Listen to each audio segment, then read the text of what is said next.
You a Star Wars fan? Because you'll be amazed at number one, that a lot of women might be into the shit that you're into, but you're so worried about her judging you that you don't give it half a chance. But also some of the things that you're not into, you'll be amazed at how women would want to get into it because they want to get closer to you. A lot of times they say shit like, "Oh, I'm free on weekends," or I'm usually free on Thursdays," or whatever the hell. So if it makes sense, then I schedule a date. If she really liked you from the get-go, there would be no reward system you would have to look for to do anything for, right? Because it would automatically be there, And I like to do this in conversation sometimes. When you're speaking with somebody and you'll hear a girl say something like, "I'll never do this," or "I don't like this," or "I don't like that." And then you'll notice, you'll say, "Nah, I kind of like it. I like it when blah, blah, blah." And she's like, well, yeah, when you say it like that, I like it, and it's just kind of like, yeah, you switched up awfully fast for somebody that just really said they don't like something. And so, there's always been clues out there for fellas to understand, like, yo, if they really like you, they will change their whole political party. They're not giving her real instruction. They're not letting her know what it really is. And most dudes don't do it. Most dudes don't say what it is because they're afraid to hear no, or they're afraid to bring up sex too early and all of this and all of that. But the bottom line is this. Either, again, and somebody said it, either she's feeling you or she's not. You understand? Either she's feeling you or she's not. We got to stop all this nonsense, man.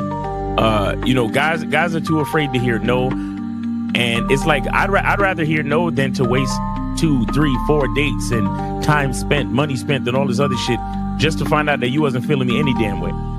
You see what I'm saying? But so with me, first date is cool. If you don't want to do it on the first date, no problem. You could be on your period or whatever it is. There's a lot of things that could be off on the first date, right? It doesn't matter. But second date, you gotta know what it is. For me, I like exclusive vagina to me. And that's because I don't want to catch nothing to have my later years messed up. And I like to stroke without no condom on. It feels great. So I like it. So you like to be hugged by the sugar walls? You like to be hugged? Yeah. I like that velvet, plush velvet. The smoothness. So, but even then, Jay Roman, I hear you.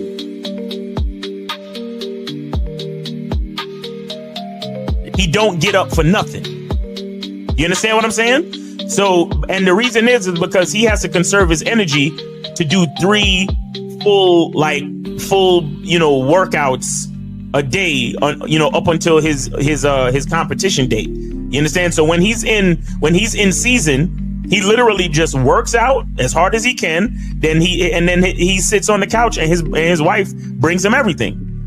The only thing she don't do is fucking piss for him, right? So what I'm saying is, it's one thing to have a wife that does it, because you said earlier, these were the words you used. You said a woman who says, "Oh, I rock with this dude, so I don't mind doing this." But see, it's a difference between a woman who doesn't mind and a woman who cheerfully wants to do it. Understand the position of a simp. Make sure you understand the position of a friend zone nigga. Make sure you understand that a man doesn't do anything for nothing. You understand? So run the game, be careful, and do what you got to do. Mm-hmm. And that's the right there, Jay Roman. And that's the problem. Your main chick should always be prioritized over all the new chicks. Right? The new chicks should not get preferential treatment. Right? So what would make it difficult for a lot of women is if you're giving girlfriend treatment to the new chick. Right? So this is why when you very first meet women, you have to establish boundaries and parameters where they got to earn everything. So that way, when the main chick is with you and she knows you're dealing with new women, she knows they have to go through the gauntlet too. They just don't get shit quicker. Like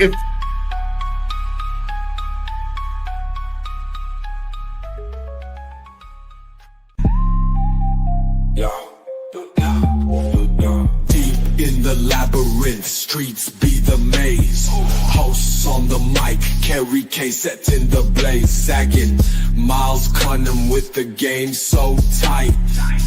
J. Roman lit the torch, keeping it right. Manhood's the challenge, skill set to master. In a world moving fast, gotta move faster. Trap beat, pounding 808, shake the floor. Guided by the host, wisdom like law. Carry K drops jewels, the crowd enthralled. Words cut deep, no need for brawls. Miles Cunningham, tactic sharp like a dagger. Navigates the game, makes the haters stagger. Journey to manhood, no easy feat. Lessons from the masters, words concrete. J. Roman with the keys, opens the door. Manhood's the path, gotta crave for more. Manhood's the challenge, skill set to master. In a world moving fast, gotta move faster.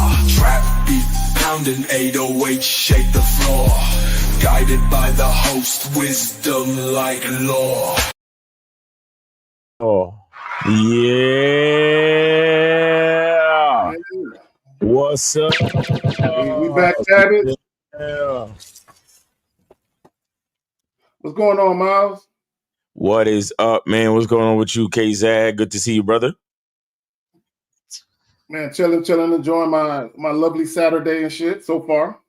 Hey, it's man. Listen, man. I already closed all my exercise rings on the health joint. No, I still got more standing to do. My bad. This nigga. Hold on, man. This new Check me out. Oh, this what's up. I closed my move ring, closed the exercise ring. I just got to stand up for 2 more hours, and then I'll be done. Right, that's what's up, man. Hey, real quick before we get into this, Miles, you got anything you want to plug? Anything coming up, bro? Oh yeah. So shout out to King Dre, man.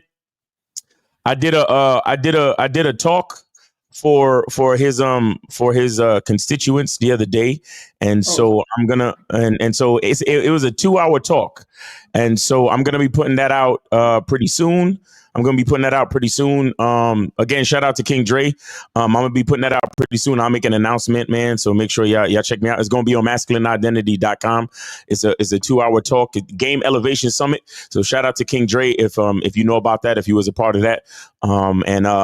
As always, make sure y'all go to masculineidentity.com and get your natural luxury soap.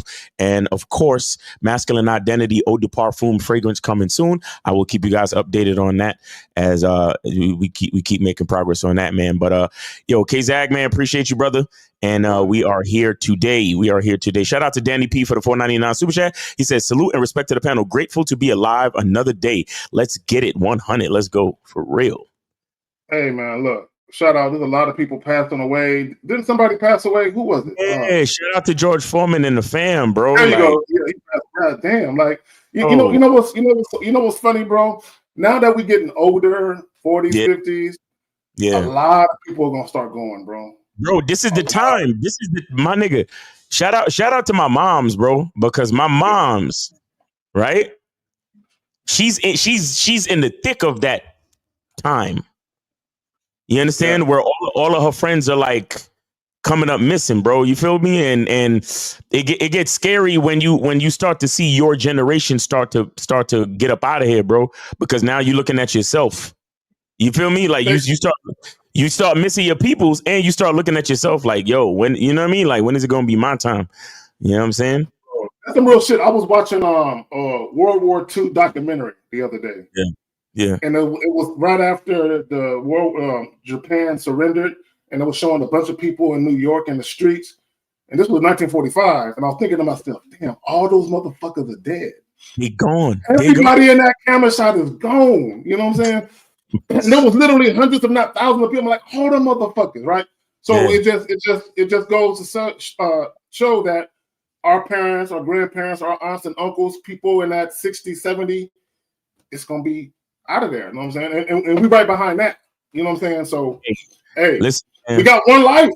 You got one life. I say this too.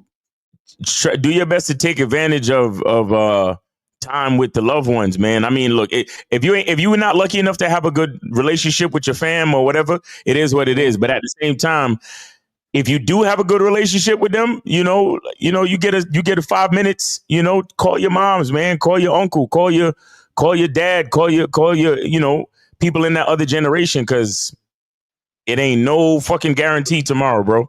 You know what I'm saying? So if you value these people, then make use of the time while they still here. Hey, a lot of us are going to be in a final lap of life. You know what I'm saying? You had all this time to run your race. You know what I'm saying? You're taking a final lap.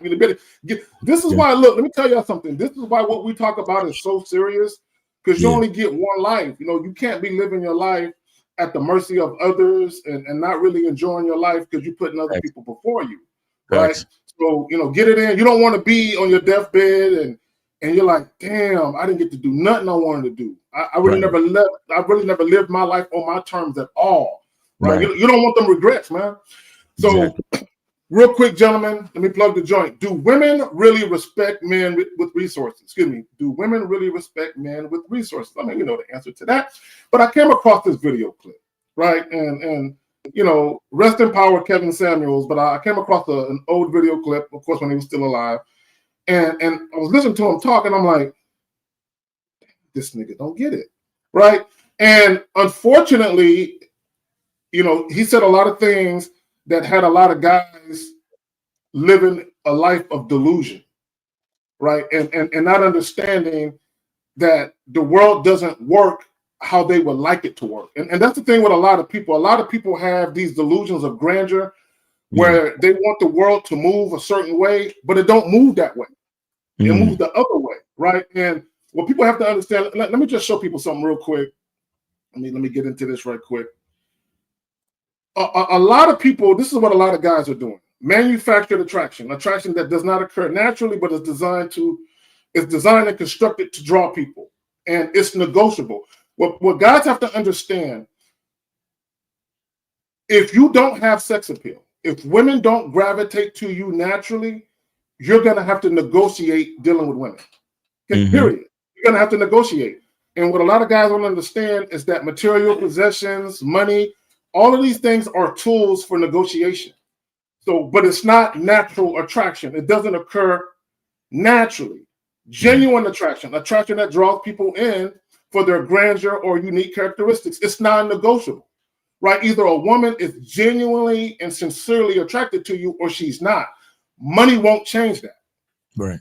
Now, you can negotiate your dealings with women using money and status and all these type of things, but none of these things occur naturally, right? This is why I tell you guys that sexual attraction is the most natural way and the most potent way to get women to fuck with you. So if you are devoid of sex appeal, you got to go to the money. What up, Jay? What's going on, everybody? Good to see you, brother. Jay Roman in the building. What's going on, man? Man, nice to be here. Sorry I'm a little late, but I'm glad to be earlier than usual. So you good, man. You good, man. Always on time, man. Let's get it. All right, so let's go ahead and run this clip. Go ahead, Miles. You gonna say something, bro? Oh no, I was just gonna say, see, resources. Resources is should be an extension of your masculine identity, right? And what I mean by that is you shouldn't be using your resources to attract. You should be using your resources to live the type of life that you design for yourself. And as a complete package, you attract somebody that is compatible. So what do I mean? You know, for example, the guy that I went skydiving with, right? He skydives every day. He spend money on planes. He spend money on parachutes. He spend money on equipment. He spend money on certifications, right? He spend money on what he does, what he loves to do. And so his wife is the type of woman that supports his business, and she schedules his clients and all this other stuff. You get what I'm saying? So the point I'm trying to make is that he ain't going out of his way to impress his woman. He's doing what he does, which attracted her to him. And she wanted to be an asset to him and his business and his lifestyle. And so they have a relationship that works, and that makes sense. So what I'm saying is, is that your money should be, money is a tool, right? And just like, a tool is useless in the hands of somebody that don't know what they're doing, right? But a tool makes the biggest difference in the hands of a master. You see what I'm saying? So that's why we talk about a masculine identity. That's why we talk about self mastery. So when you have resources, and not just money either, not just money, because when we talk about resources, we talk about time. We talk about knowledge, social acumen, gift of gab, the ability to network, right? The ability to just be a magnetic type of person and things like that, fashion sense, a lot of things. There's a lot of things about you that are resourceful to a lot of people. But the point is, are you enhancing those things? Are you appreciating those things? Are you adding value to those things that bring you to the best version of who you are in your masculine identity? So, even time is a huge resource. Like for me, for example, I worked a certain amount of years in my life where I had a 9 to 5, and now I do this. And so I have a certain amount of time that the average person doesn't have. You see what I'm saying? So I get on, I do the lives, I do a couple consultations, I do some content. And then after that, the rest of my time is mine. So my lifestyle is a little bit different from the average dude. And why? That is because that is an extension of my masculine identity, because one of my focuses of working as hard as I did was to create the dynamic of being able to make my own schedule. You understand? And so now I have an abundant resource of time, or I have more time than the average dude. But the reason why that is because of who I am, not because I'm trying to impress no woman and trying to be all up under a female. I did that for me. You get what I'm saying? And so, we have to look at these things and realize that resources should be an extension of you, your masculine identity, not anything for you to be trying to impress no female or attract no female.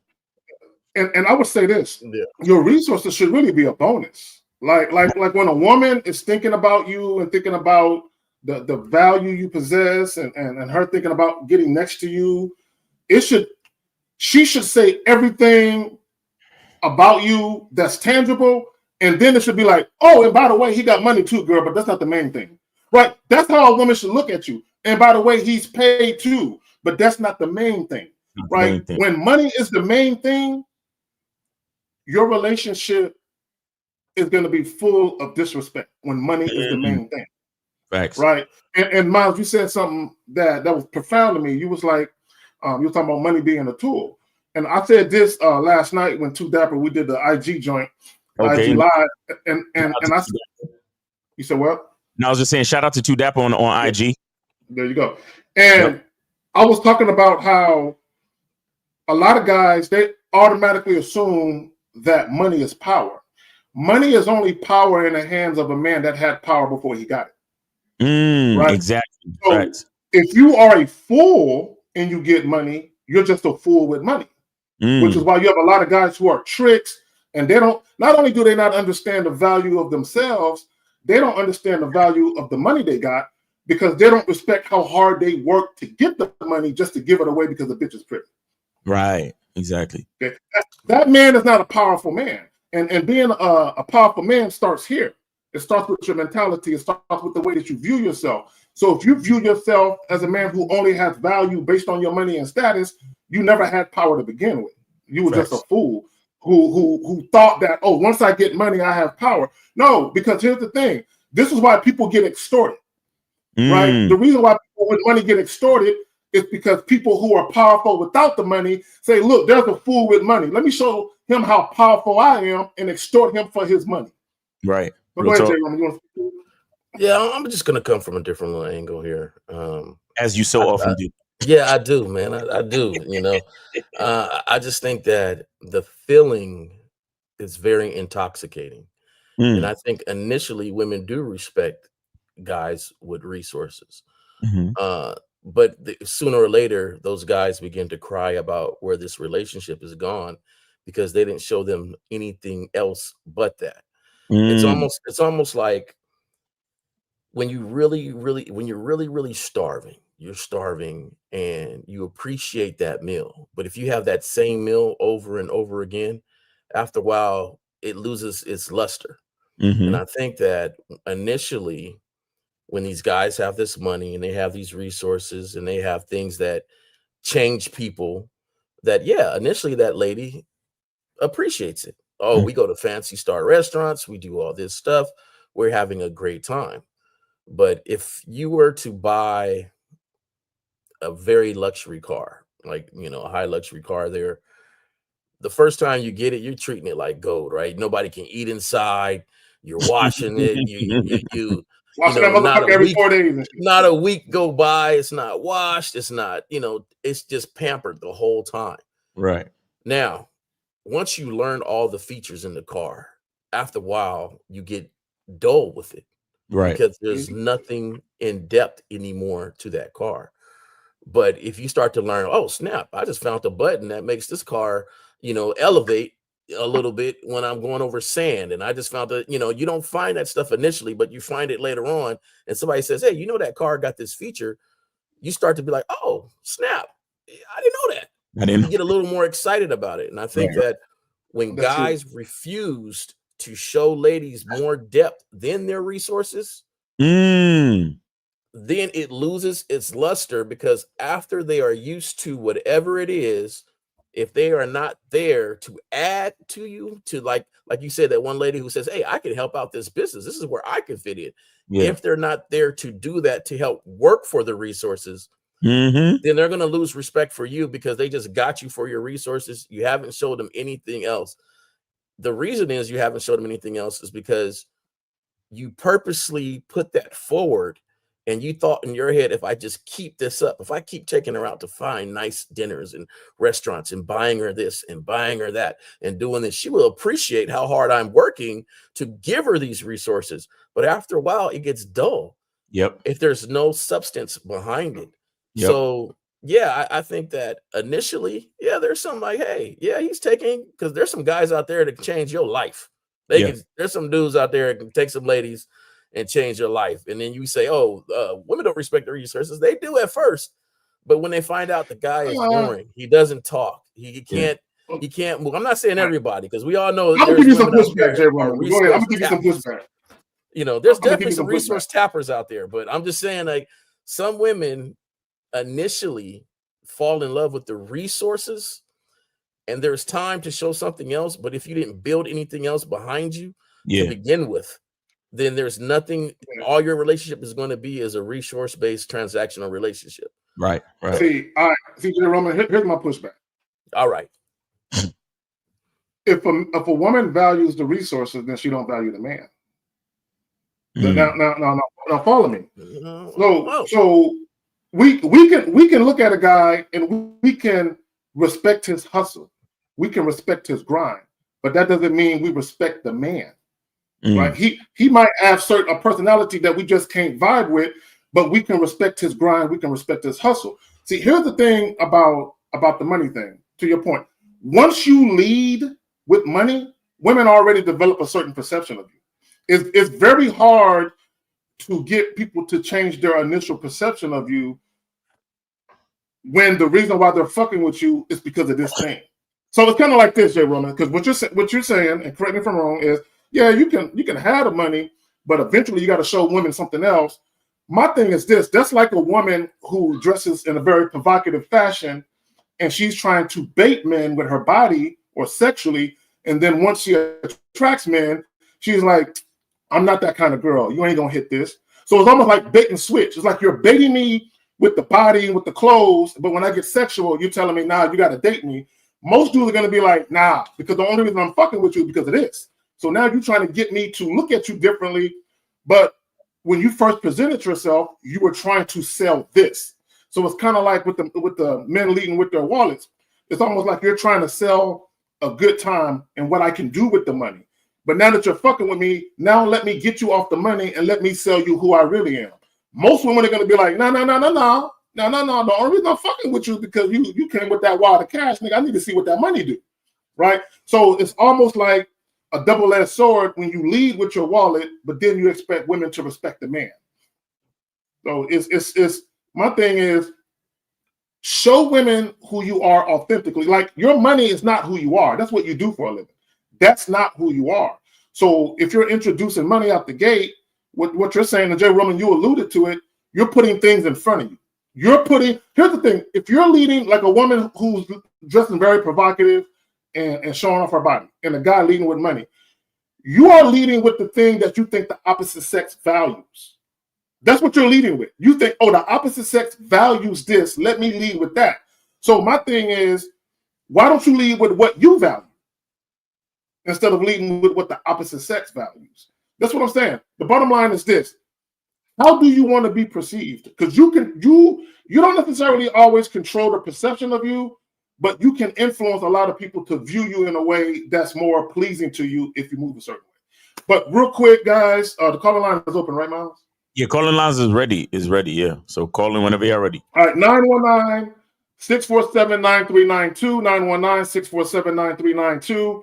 If you have a question, put a Q in the chat. We do have some questions, but we're going to get to these videos. So let's get to this one first. We got two of them. The first one is KS, and the second one is Bow Wow, and we're going to talk about it. You want her to respect your masculinity and your manhood because you have a and an XY chromosome. It don't work that way. Women respect resources. You can't check a bitch because you got nothing to check with. The only place you dominate is in the bedroom. Dominate on the balance sheet. Dominate on your wallet, which is your accomplishments. Any woman that you choose to deal with, her money should be no good with you if you're 100% man. You pay everything.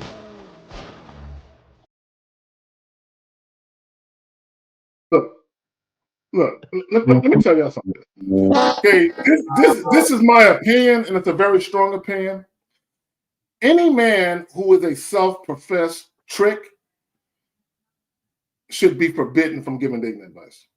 Your opinion is obsolete, nigga. You can't say nothing to nobody. Look, let me tell you, all these passport bros, all these tricking niggas, stay on your side of the world. Don't try to give dating advice to anybody else because you're not qualified, right? And Kevin Samuels, he ain't got no fucking game, right? This notion that a woman's money should be no good with you. Now, my thing is this. There is nothing wrong with you paying for everything. Even if a woman offers and you say, baby girl, don't worry about it, I got it. There is nothing wrong with you moving that way. But he tried to equate manhood with money. Right. That's what he tried to do. Yeah. And now he was right about one thing. When he was talking about dominating in the bedroom, he was right about that. This is what both men, well, women already understand it, but this is what men need to understand. Sex is superficial. Money is superficial. Physical attraction is superficial. Status, all these things are superficial things. So if you think because you dick a bitch down well, she gonna listen to you, nah, because just because you fuck a chick good don't mean she respects you. And the operative word is respect. See, guys think, oh, if I fuck a chick good, I'm gonna have influence to tell her what to do. Nah, bruh, it don't work that way. So he was right. But also with money, it don't work that way. Ask Will Smith. Yeah. Ask Will Smith how that working for him. Real talk. Go ahead, Jay. No, I Kevin Samuels, he made some good points, and then there's sometimes you look and listen to him, you be like, man, I don't know where you're coming with that, you know. But yeah, like I totally agree with you, Zach. However, I will say this: I've hung out with you, and you ain't eating at no rinky-dink restaurant. So I'm just saying, like, when you finally go out with a lady or you say, hey, let's go out, it's not going to be at a rinky-dink restaurant. It's not going to be somewhere, you know, that she's not going to say, okay. If she ain't my girlfriend, nigga, it's Wendy's. If she ain't my girlfriend, nigga, it's Wendy's, nigga. Hey, we was out in Miami and you didn't ask for a Wendy's not once. Nah, hell nah. I don't eat that shit. Oh, yes. Like I said, like, you know, people with some dough, to me, you have to work on yourself. It can't be you put money first and then you come with this great personality later on. You already have to have this great personality and know yourself and be a man about yourself from the jump. If you do go out with somebody, we got a caller, so we'll get back to it. Yeah, so 330. Yeah, shout out to Jillian T. My bank card works just like your card. Yep. I like that. 330. You are on live with the Manhood is a Skill Set show. We got your host, K-Zag. We got J. Roman and Miles. Name 8 City. How can we help you? Mr. Kime in the house. All right, William Kime in the house. What's going on with you, bro? Oh, just out here doing the Lord's work, taking care of these animals and kids and everything, That's what's up, man. What's up. How you been? Yeah, pretty good. Yeah, I got my kids full time now, so it keeps me busy. Oh, nice. Did you put in that work for that? Is that what you wanted? So it's not like I want to take kids away from their mom, but Right. it was a situation that was I needed to have them full time. They needed to be with me full time. Got you. Well, if it's better for the kids, congratulations, bro. Hey, Yeah, William, real quick. Like you just said, congratulations, and it's like Hold on. I want to think I'm a great dad. Kime, hold on. Real quick. No, shout out to you. I got custody of my older 2 kids, many years ago. At the time, my daughter was 10 at the time. My oldest son was 5. So, and like you, there was a situation where I got to go get my babies. I just got to go get them. And luckily, I didn't have to go through the courts. I had enough influence where I went to the mother and I just said, give me my babies. I got them. I'll take care of them. Mm-hmm. And she cried. I mean, it wasn't like she said, take them. She was, shooken up, but she had enough respect for me, not only as a man, but as a father to say, okay, and she let me take them. But go ahead. You got it. Yeah, that's awesome. But yeah, no, my daughter's 7 and my son's 9, and it was more like where it was court ordered for her to turn the kids over to me for the time being. Gotcha. Yeah. But anyway, where was I at here? I was the caption. The caption there is what caught my attention. I've got my own business, so I've got a few pickup trucks, nice pickup trucks and stuff, But my go-to vehicle to go on a first date, like to go on a date, is I got a 1997 car. It's a sweet ride. It's a Buick. It's pretty very clean. It's a Florida car. Mm-hmm. But you want to know how many times I've been on a first date and we ended up out in the parking lot in that car? For example, it was one. Not too long ago, there was this girl. We're parked next to her. She's got like a brand new Range Rover, and we're in my 97 next to her brand new Range Rover, and she's giving me head in my 97. You know. So anyway, that's just caught my attention. The name of the title there of the joint here. Like, do you think that she's worried about me providing for her? No. Right. Well, she providing for you in a different way. You're providing what you want. Well, William, here's the thing. William, real quick. Hold on, real quick. Sexual attraction or sex appeal trumps everything. Everything is secondary. Absolutely. Yeah. No, I just it reminded me of when we were and it was like shortly after that whole Hawk Tuah thing where she was in the middle of giving me head, and I got a hold of the back.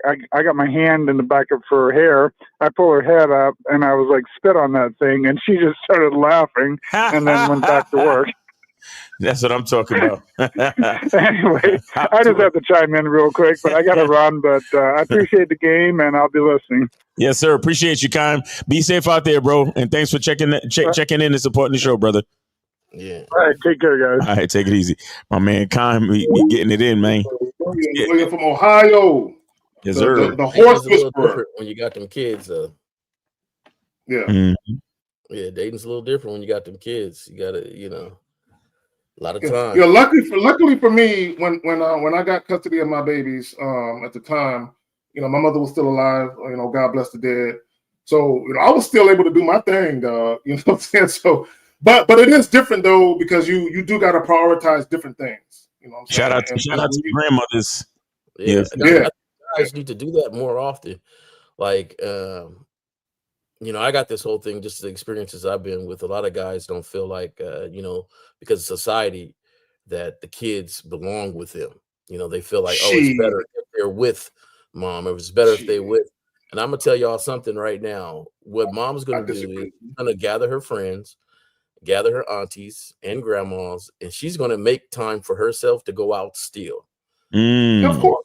Take the kids don't mean they're with you 24/7. I think a lot of guys' perception is that when these ladies get custody, oh, they're with her, and that's not the case. So you need to get custody just as well.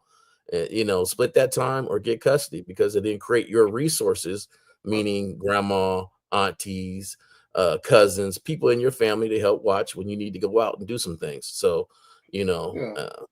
create that Well, time.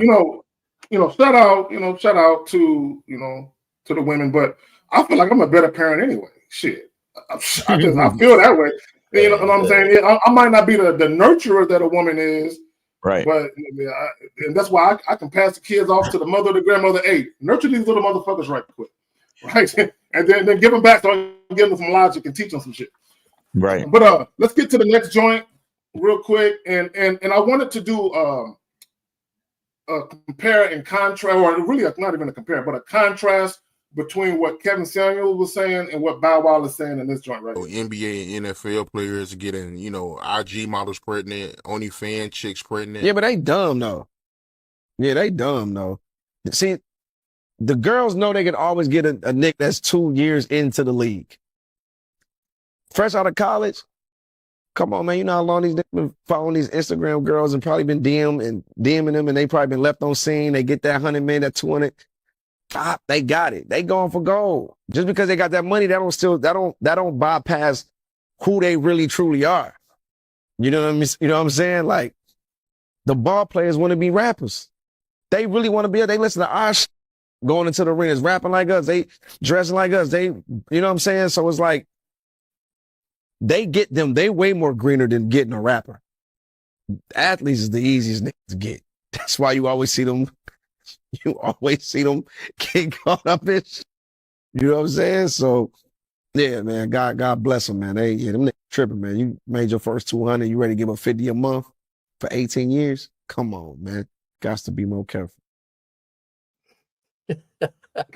And everybody knows that the Black American athlete is one of the dumbest niggas on the face of the planet. I gotta say it. And I'm not saying all of them, because there are plenty of guys who are solid guys. Some of these guys are married, got families. You don't hear no drama. Shout out to like people like LeBron James and other people. You don't hear no drama about their personal life, none of that shit. But a lot of these young Black athletes, they're dumb as fuck. And women know this. Well, look, and I said this in a recent video. Women know, especially women who have an aim to manipulate you and extract money from you. They know, because I'm so pretty, all I got to do is let him feel this warm, wet vagina, you know what I'm saying, and tell him I'm on birth control and he can skeet in it. And they know you're going to do it. Women know when y'all ease up in it raw. This is why we ask all these callers that call in. This is how we know they're hitting it raw, because of how they're acting. We already know you're hitting it raw because of how you're behaving. So if we can tell through a phone call that you on some sucker shit, and we know you're hitting it raw, women already know how you're going to behave once they let you hit it raw. They know, I got this nigga. He gonna get comfortable. He gonna speak to me. Yes. So when we say, do women really respect men with resources? Exceptions aside, no. And let me just say this about resources. Guys, here's the thing with money and material possessions and status. If you're smart and if you got game, you can use these things to attract women, but don't use these things in front of who you are. Meaning this, if I'm driving around in a $200,000 car, I dress like I got money, there are going to be women who look at me and they're going to think, this nigga got some money. So there's already going to be women who might be inclined to give me a little of attention because I look like I got money. But here's the thing. Once you start dealing with these women, don't be spending no money. Make them earn it. You can still make them earn it, although women know you got it, right? Mm-hmm. So because you got money, you have to be even more vigilant with the vetting process. Shout out to Miles and Lucario. You have to be even more vigilant, because when you're a broke nigga, or you a nigga, even if you ain't broke, I don't want to use the word broke. I don't want to use broke. Even if you are a 9-to-5 guy, you make a decent living, but you don't look like you're paid, but you make a decent living. In that case, most of the time, you're going to know if a woman is really feeling you in a genuine way or not. But when you got money and you look like you got money, you always have to second guess why a woman is there. And I think for a lot of guys, you need to be mindful. Why is she there? Why is she fucking with you? But when you got game, you just simply say, you know what? It don't even matter why she's here. Because I'm only fucking with her on my terms anyway. So if she's here for another reason other than that, it's going to be revealed to me. But exactly. Yeah, you got it, Jay. No, I just like coming from different angles, and really, I just play devil advocate for the cats that make up excuses on why they doing stuff. So my thing is, you know, I was teasing Zag earlier, but you know, it's all good. It's hard for me to hide money because I'm not going to the Burger King. I'm not going for myself. He said it's hard. When I take a girl out, you know, I'm going to be going to a nice restaurant. Right. You know, I drive a nice car. I ain't got no 96 Honda. Right. So, you know, when I roll up, it's just what I am. You know, that's me. So, you know, now I gotta hide my money when I date. Like that don't, you know, there's cats that really think like that. Like, hey, you know, I like going out to 5-star restaurants. That's why I'll be there. So if I take her, it ain't nothing to take her. It ain't nothing to go to the mall. I go to the mall and spend money. It ain't nothing. It ain't nothing to give a little something like that. See, here's my thing, right? And I'm very, very meticulous and very methodical and peculiar with where I take women. So, and I'll just use this as a real quick example. If I'm dealing with a woman, once I start, if I feel like she's worthy of me dating her and I take her out, if she isn't my girlfriend, there's only but so many types of restaurants she get to go to. So what I mean by that is this. She don't get a 5-star Michelin restaurant. She's not my girl. Now, if I'm dating her, you know, I go to Chili's, I go to Olive Garden, I go to certain places like that, Texas Roadhouse. I'll take her there. But when it comes to a Brazilian steakhouse and other types of things where it's more pricey, she has to be in a certain role in my life. So it's like kind of like if you just look at restaurants, you know, you have your A-list restaurants, your B-list restaurants, so forth and so on, right? So depending on what role a woman is playing in my life, that's going to determine which restaurant. Yeah, Ruth Chris, a woman that I'm just dating, I don't take her to Ruth Chris. She got to be my girl, right? And the reason why I'm like, even with trips, like I'm not taking no trips with a woman I'm dating. Nope. You got to be my fucking girl. You know, we got to be in a full-blown relationship for me to get on a plane or anything like that. You know what I'm saying? I'm not getting on the plane and taking a vacation with a chick I'm just dating. That's not gonna fucking happen. But I'm very peculiar and meticulous when it comes to categorizing these women and what I'm willing to introduce, because, and it's not about, and Jay Roman, you're absolutely right. You shouldn't have to hide money, but at the same time, you have to be very vigilant and what you're showing that woman, so that way you don't get duped into her believing she's there for another reason. But yeah, you see, I'll say this, you know, it's not, I don't know if it's about hiding money. It's about inspiring patience in the woman. I like that. I like where you put that. You see what I'm saying? You know, like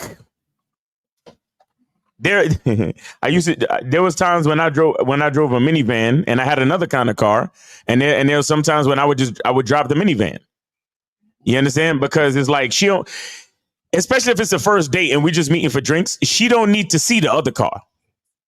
You get what I'm saying? But let's just say it's the second or third date, or we meeting up to smash, and then she see me pull up and, you know, she look out the window in her driveway, or she look out the window out of her apartment window and she see me walking out of that thing. That's cool. You know, and it could be enough to make the pussy wet, but don't be asking me for nothing. You see what I'm saying? And if she asks me for nothing, then I know exactly where she's at. Now, and look, shout out to 50 Cent, because he said this thing once. I saw that shit. Go ahead. You right, yeah, you probably know what I'm talking about. He was talking about, I'm not sure if it's his current girlfriend or if they even still together, right? But he's the last relationship he was in, he said he liked dealing with the girl. simply because, and he said he liked giving her stuff. And he said the only reason why he likes to give her stuff is because she never asks for anything. That's some real shit. You get what I'm saying? And if I'm not mistaken, she's like a lawyer, like a well-to-do person. Like she got money too. But he said he loves to do for her and he loves to give to her because she don't ask. But he said like this, he said, as soon as a bitch asks for something, it's a wrap. He said he don't like giving nothing to bitches who ask. He said he loved giving he loved doing and giving gifts to women who never ask. And that always stuck with me because, you know, a woman needs to understand that, you know, a king has resources, but at the same time, and I think somebody alluded to it earlier, a fool and his money is always parted. Yep. You get what I'm saying? So if a bitch is smart, like if she's thinking about your best interest, and shout out to Chip Burner for the $4.99, he says great show. But if a chick is smart and she's looking for your best interest, she wants you to have a certain strategy and pace on how you spend your money. So if she's a smart woman, she would never force a nigga to be like, oh, well, get me this $60,000 Birkin bag because I want you to. No, she's like, listen, spend your money how you know you're supposed to spend your money.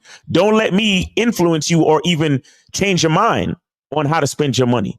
Because if before I came into your life, because you look at and we can use 50 Cent as the example. Before you came into my life, I've been hitting platinum albums, making investments. I bought Mike Tyson's, mansion, and then I sold it back for like $20 million more than it was. I've been making smart business moves.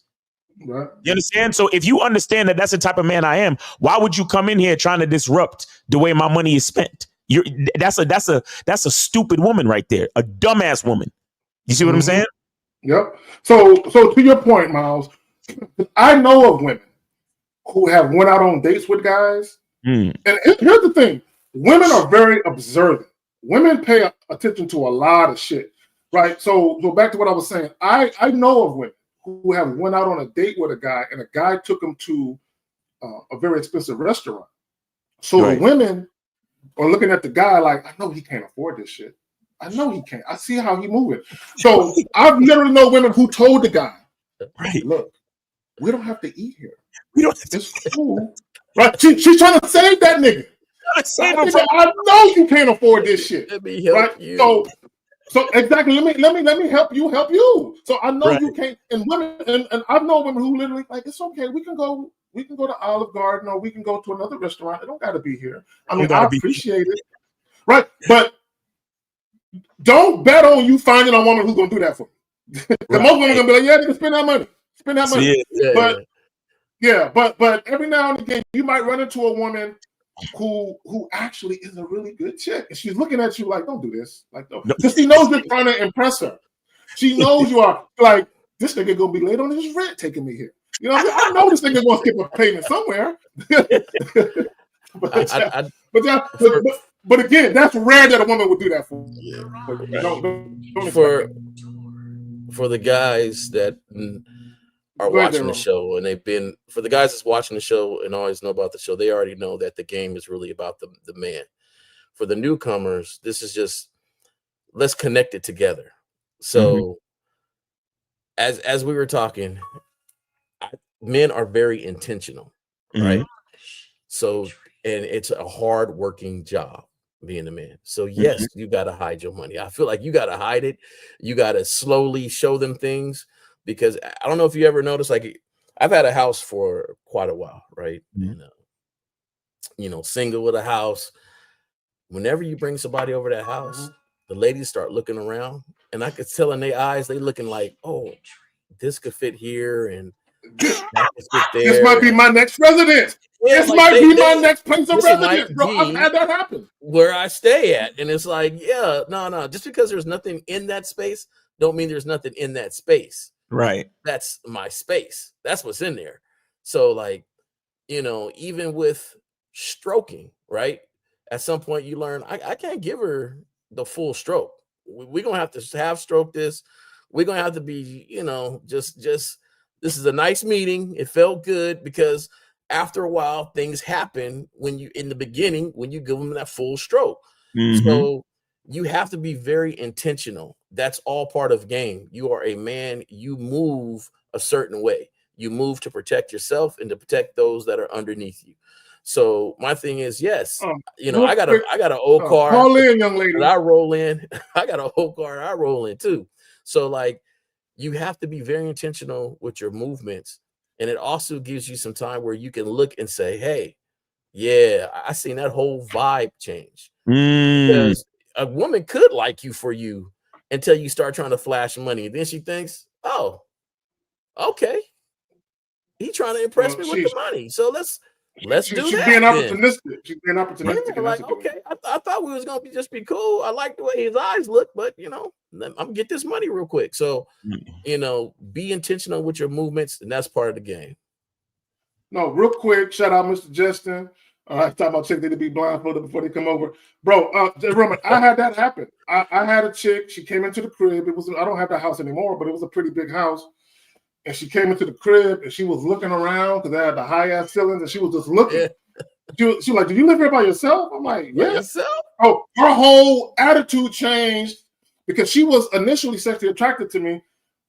But when she saw the crib, like you said, she started having these visions of, ooh, this needs a lady's touch.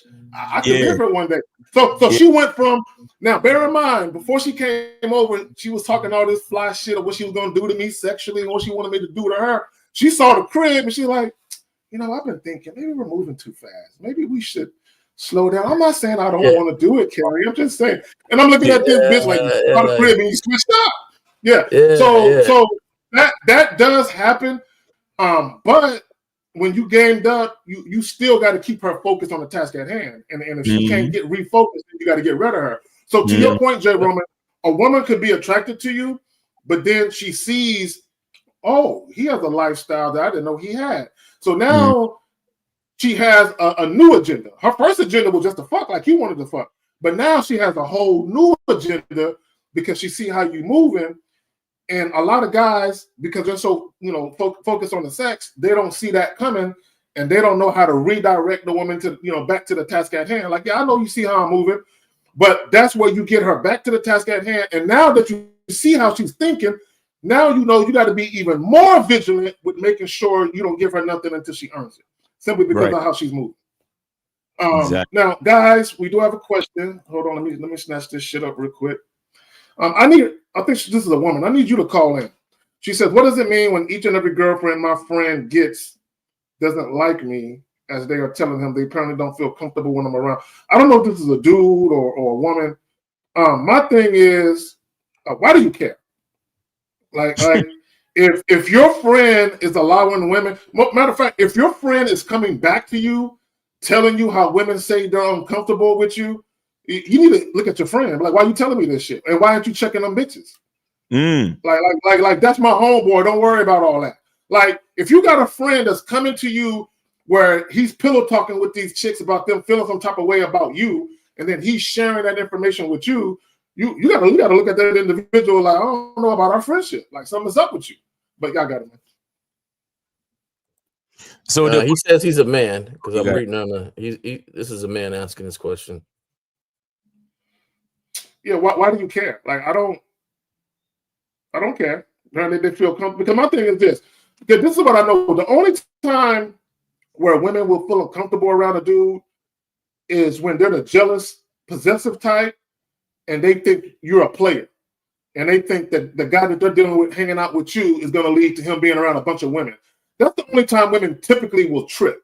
You know what I'm saying? Is when they're territorial, jealous, insecure, and they know that the guy that they want to be in a relationship with is hanging around a player. But I don't think you're a player. But go ahead. My thing is this, though. See, this is why the vetting process is so fucking important.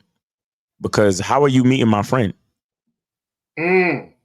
Like, what's the timeline on this, Sylvanus?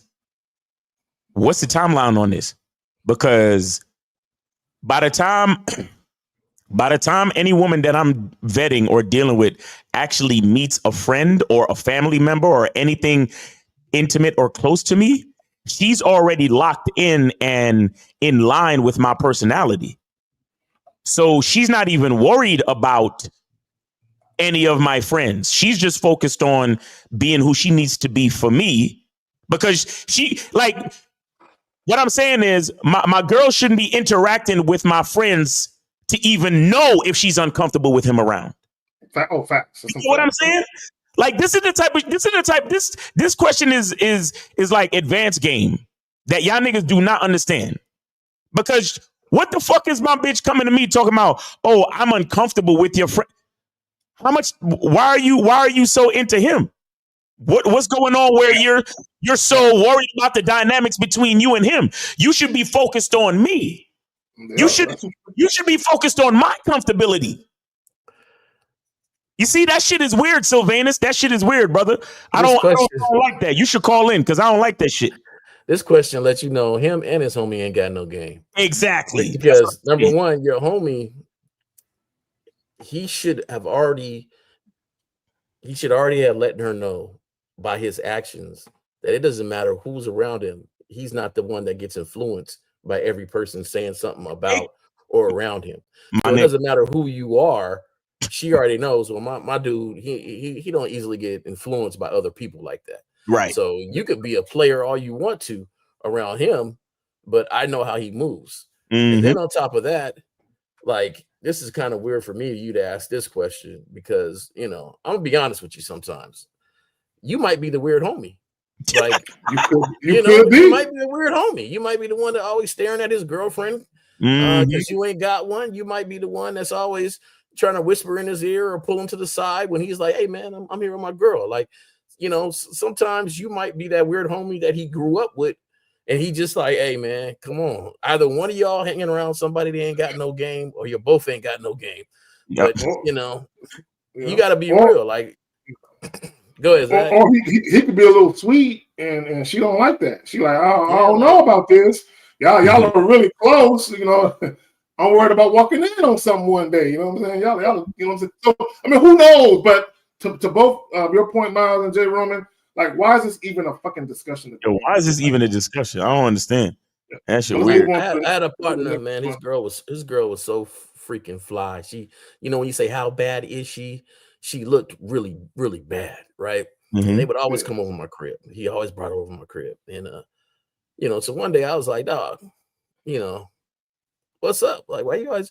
He's like, man, we had, you know, there'd be days we want to go out and just, you know, just go hang and chill because we could play dominoes and stuff like that. And I had a little friend over, but he told me, he said, dog, for the longest, she thought that you was mad at her. You used to treat her mean. And I said, what are you talking about?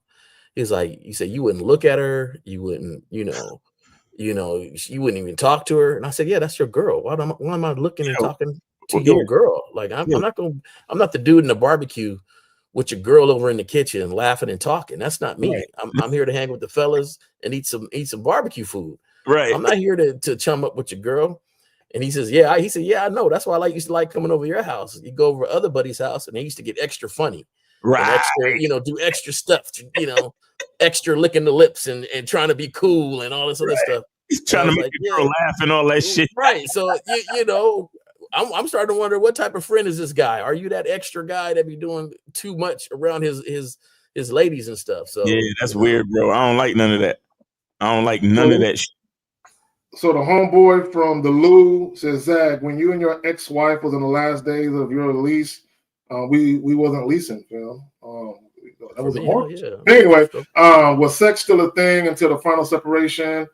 Yeah, I mean, normally when if sex gets shut down, I'm the one shutting it down, right? But yeah, bro, any relationship I had, whether I'm the one initiating the ending of it or the woman is, they right.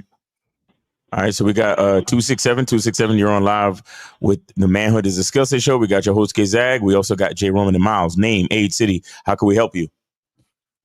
Yeah, what's going on, fellas? It's Dave G, Philadelphia 37. Dave G in the building. What's going on, bro? What's up, Dave? Good to hear from you, brother. What's going on with you? What's happening? Listen, I've actually said this before on a phone call, but I'm gonna say it again just for the sake of the show. If you a dude with money, or even if you a dude that can get bitches and you ain't got no game, you actually worse off than if you was a regular dude with no money that couldn't get no chicks. You actually worse off because you're gonna have a tendency to fuck shit up even more, and you're gonna have more of an opportunity. If you're a dude with no game that get a lot of chicks, just like y'all talk about it all the time. If you got a lot of chicks, that's just more of an opportunity for a chick to fuck your life up. Right. Facts. You know what I'm saying? Facts. And I also wanted to ask if Zag or if any of y'all seen that the dude Smackwater, the bald head dude who always be saying cake ass niggas. Yeah. Did you see the video with him talking about how the athletes they the worst type dudes, they the worst weakest dudes. If you matter of fact, hold on. Hold on.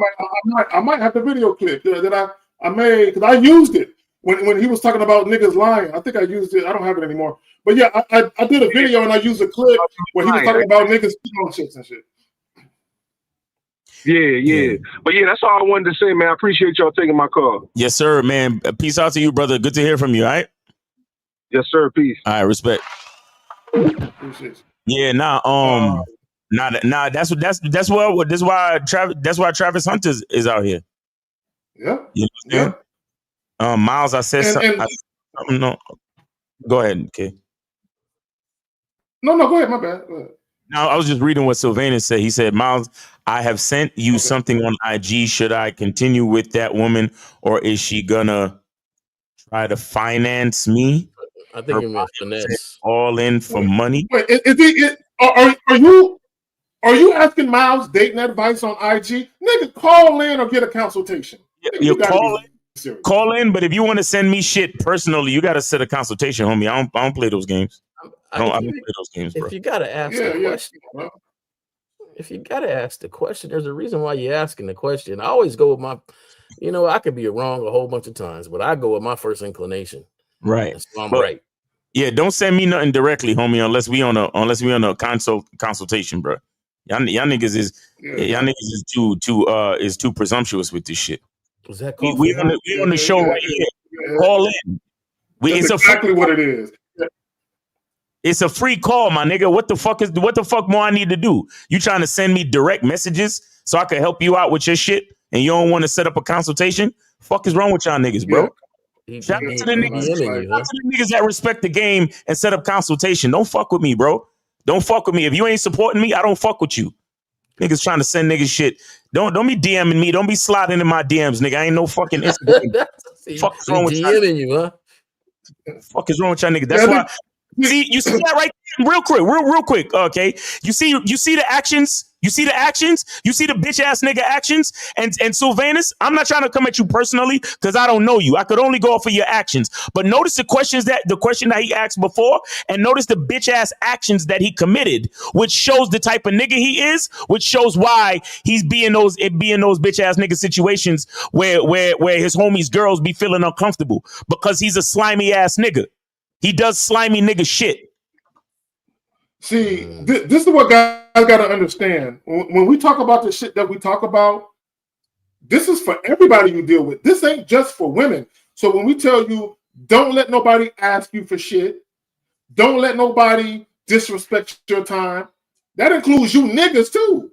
That includes y'all too. So my thing is, if a woman hit up Miles on IG and was asking him for shit, he'd be like, this bitch done lost her mind. So what makes you think it's different if it's a man? It ain't no difference. Yo. Bro, call in, bro. No more questions. We're not answering no more of your questions. Don't even put that last one up, man. Yeah, I'm not. Call in, guys. It's a free call. Stop the bullshit, please. It's a free call. What we need to do, man. Come on. So real quick, let me get back to the title. Do women really respect men with resources?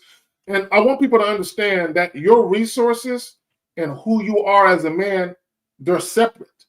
The problem with a lot of guys, they like to look at and Kevin Samuels said it, he said accomplishments. Why are you trying to impress a woman with your accolades and accomplishments? Why? Right? See, here's the thing. This is why a lot of guys are frustrated, right? Because a lot of you guys, you've been sold a bill of goods. Meaning, this is what you were told when you were younger. Hey, do good in school. Make sure you make the AB honor roll. Get into college. get a good job, and you're going to find yourself a beautiful woman who respects you. She is going to be a loving mother and wife to you. All you got to do, and make sure you go to church every day and you give your blessing to the Lord, and everything is going to work out for you. But in real life, it don't work that way. It just doesn't work that way, right? So a lot of guys, they have this mindset of, oh, all I got to do is be a quote unquote good man, a God-fearing man, right? And make money and carve out this nice life for myself that I can invite a woman to experience with me, and everything is going to work out, right? But nobody tells you, say, bro, you can't be no pussy of a man, though. Right. All right, so we got 313. You are on live with the Manhood is a Skill Set show. We got your host K Zag. We also got J Roman and Miles. Name, age, city. How can we help you? Name is Shobar. Age is 30. I'm calling from Nigeria. All right, what's going on, man? Yeah, there's this girl I've been trying to get with for a long time. Actually, she just came back to the neighborhood yesterday. I just saw her. She just turned 18. So I like to catch them young, so I'm trying to. Yo, take it easy. Take it easy. Get it hard, yo, take it easy. This is it. You're calling an American. This is an American-based show, so take it easy, okay? Yeah, I'm out. I'm out of this conversation. Okay. What the hell did he say? I didn't hear what he said. He said the girl is 18 and he like to catch them young. Yeah. Be very careful with that. As a matter of fact, we out, bro. We out. I ain't even playing with you. Fuck that. Look. I want guys to understand something. There's a reason why we ask these callers their age, and for those of you who haven't figured it out, we cannot be talking to minors. Exactly. Because we give adult advice. That's why we can't talk to minors. 757. You're on live with the Manhood is a Skill Set show. We got your host Kazad. We got J Roman and Miles. Name, age, city. How can we help you? Yo, what's up, gentlemen? Carlos, 38, California. Miles, I have a quick question about the shea butter. I purchased it. Yeah. As far as preserving it, can I keep it in the fridge for a bit? If you know your apartment run hot, then you should keep it in the fridge. So I would say anywhere around 60 degrees. Okay. So how long does it go for it? As long as you keep it cool, the shelf life should pretty much be indefinite. Okay. And I'll say this too. Make sure your hands are clean when you stick your pause. Make sure your hands are clean when you stick your finger in there. Shout out to my lady. What she does is she's a spoon person. She likes spoons. So she has like a wooden spoon that she uses to scoop out the shea butter. So she scoops it out with a spoon and she puts it on her hand and then applies it to her skin. So if you want a good way to preserve is to use a spoon. You understand? Like if you have like a small spoon, but other than that, keep it in the fridge so it doesn't melt. There you go. I have that problem with coconut oil. It'll be melting like a motherfucker. But go ahead, Carl. Yeah, coconut oil too. Yeah. Go ahead, Carly. You say you had a question? Yeah. So my question is around. I'm about to see this chick tonight, and I'm going through a situation like a divorce situation right now, and she seems to be somewhat religious because she's talking about like, oh, like I'll pray for you, so on and so forth. So wait. Why is she praying for you? Why does she know that you're going through a divorce? Why does she know that information? No, she didn't know that. Oh, okay. Right, so why is she trying to pray for you? What was that about? She just said like, "Oh, I'm praying you have a blessed day." She just said that. Okay. All right. Cool. All right. So what's the issue though? You say you got a date with her tonight, and what else? So like, I'm just trying to figure out. I don't bring that up, right? Like I don't bring up my situation unless she asks about it. No. Even if it's not her. Okay, guys. Let me ask you a question. This woman that you're going out on a date with, what do you want to do with her? I mean, I want to see. We're at odds. Go ahead and say what you want to do. It's okay. Dick in the box. What do you want to do? I mean, honestly, if she's depending on how she is, then I mean, I want to have sex with her. But I don't know if she's even worth the opportunity. Okay, Colin. Okay, listen. Okay, so let's just go with the notion that this is a woman you want to give some dick to. So her knowing your situation, how does that have anything to do with you dicking her down? Nothing. Right? Okay, so guys, be very careful of what you share with women. Right? Mhm. Because here's the thing. When you start to share very intimate details of your personal life, that opens up more questions for the woman. Right. So now you're dealing with a woman who might have been cool with the way you was going to do things, but because you're giving her information that she isn't privy to, now she's like, well, I got some questions. Let me ask him some questions now. So now you run the risk of over communicating certain things and the attraction level dissipating. And I told you guys, over communication kills attraction. The only thing women need to know is what they need to know in the moment to get the job done. Mm-hmm. Oh, real quick, shout out to Dave G with the 5 support for the $1 ninja slap. Tell him, Miles. Go ahead, I got it. Right. Yeah, facts.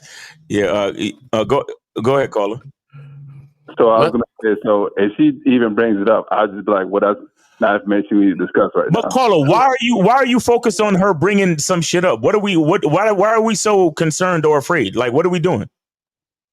I mean, I'm just trying to avoid a situation. Like, I guess. No. Listen. Yep. What are you trying to avoid if you're the one leading the conversation and the date and the situation, brother? What are we talking about? Right. What are we talking about? Yeah. What are you gonna have a conversation with your mom about why you got detention? Nah. You see how you niggas be putting these bitches in a high place? You be putting them on a fucking pedestal because, I don't know what to do if she brings this up. They'd be like, look, why are you asking me about that? That's not what we need to talk about. We need to talk about you and me and how sexy you look in that dress. That's what we need to do. And if her Christian ass start talking that bullshit, talking about, well, that's a little bit too bold for me, be like, all right, cool. Can I walk you to your car? Okay. Because this date is over. The fuck are we talking about? What are we talking about? Did you tell her you're divorced or you're getting divorced? Yes, correct. That's why. Why you told her that? And is the reason why you told her Tell her that. She didn't know any of that. Did you tell her or you didn't tell her? I didn't tell her any of that. Okay. Now, is the reason why you didn't tell her because you feel like your odds of you sleeping with her will go down if you tell her you're divorced? I mean, we just have not to married yet. That you're at that point. Yeah. What's up? Okay. So let me say this. Go ahead, Jerome. Do you feel like if you tell her that you are getting a divorce, that the odds of sleeping with her would go down? No. Then what's the purpose of you trying to tell her this information? Well, I'm not trying to tell her. That's the thing. What I'm getting at is just not lying. Is more so, but I see is that exactly what. Okay. So cool. Let me just make this point real quick. Yeah, go ahead. So, did she ask if you were married?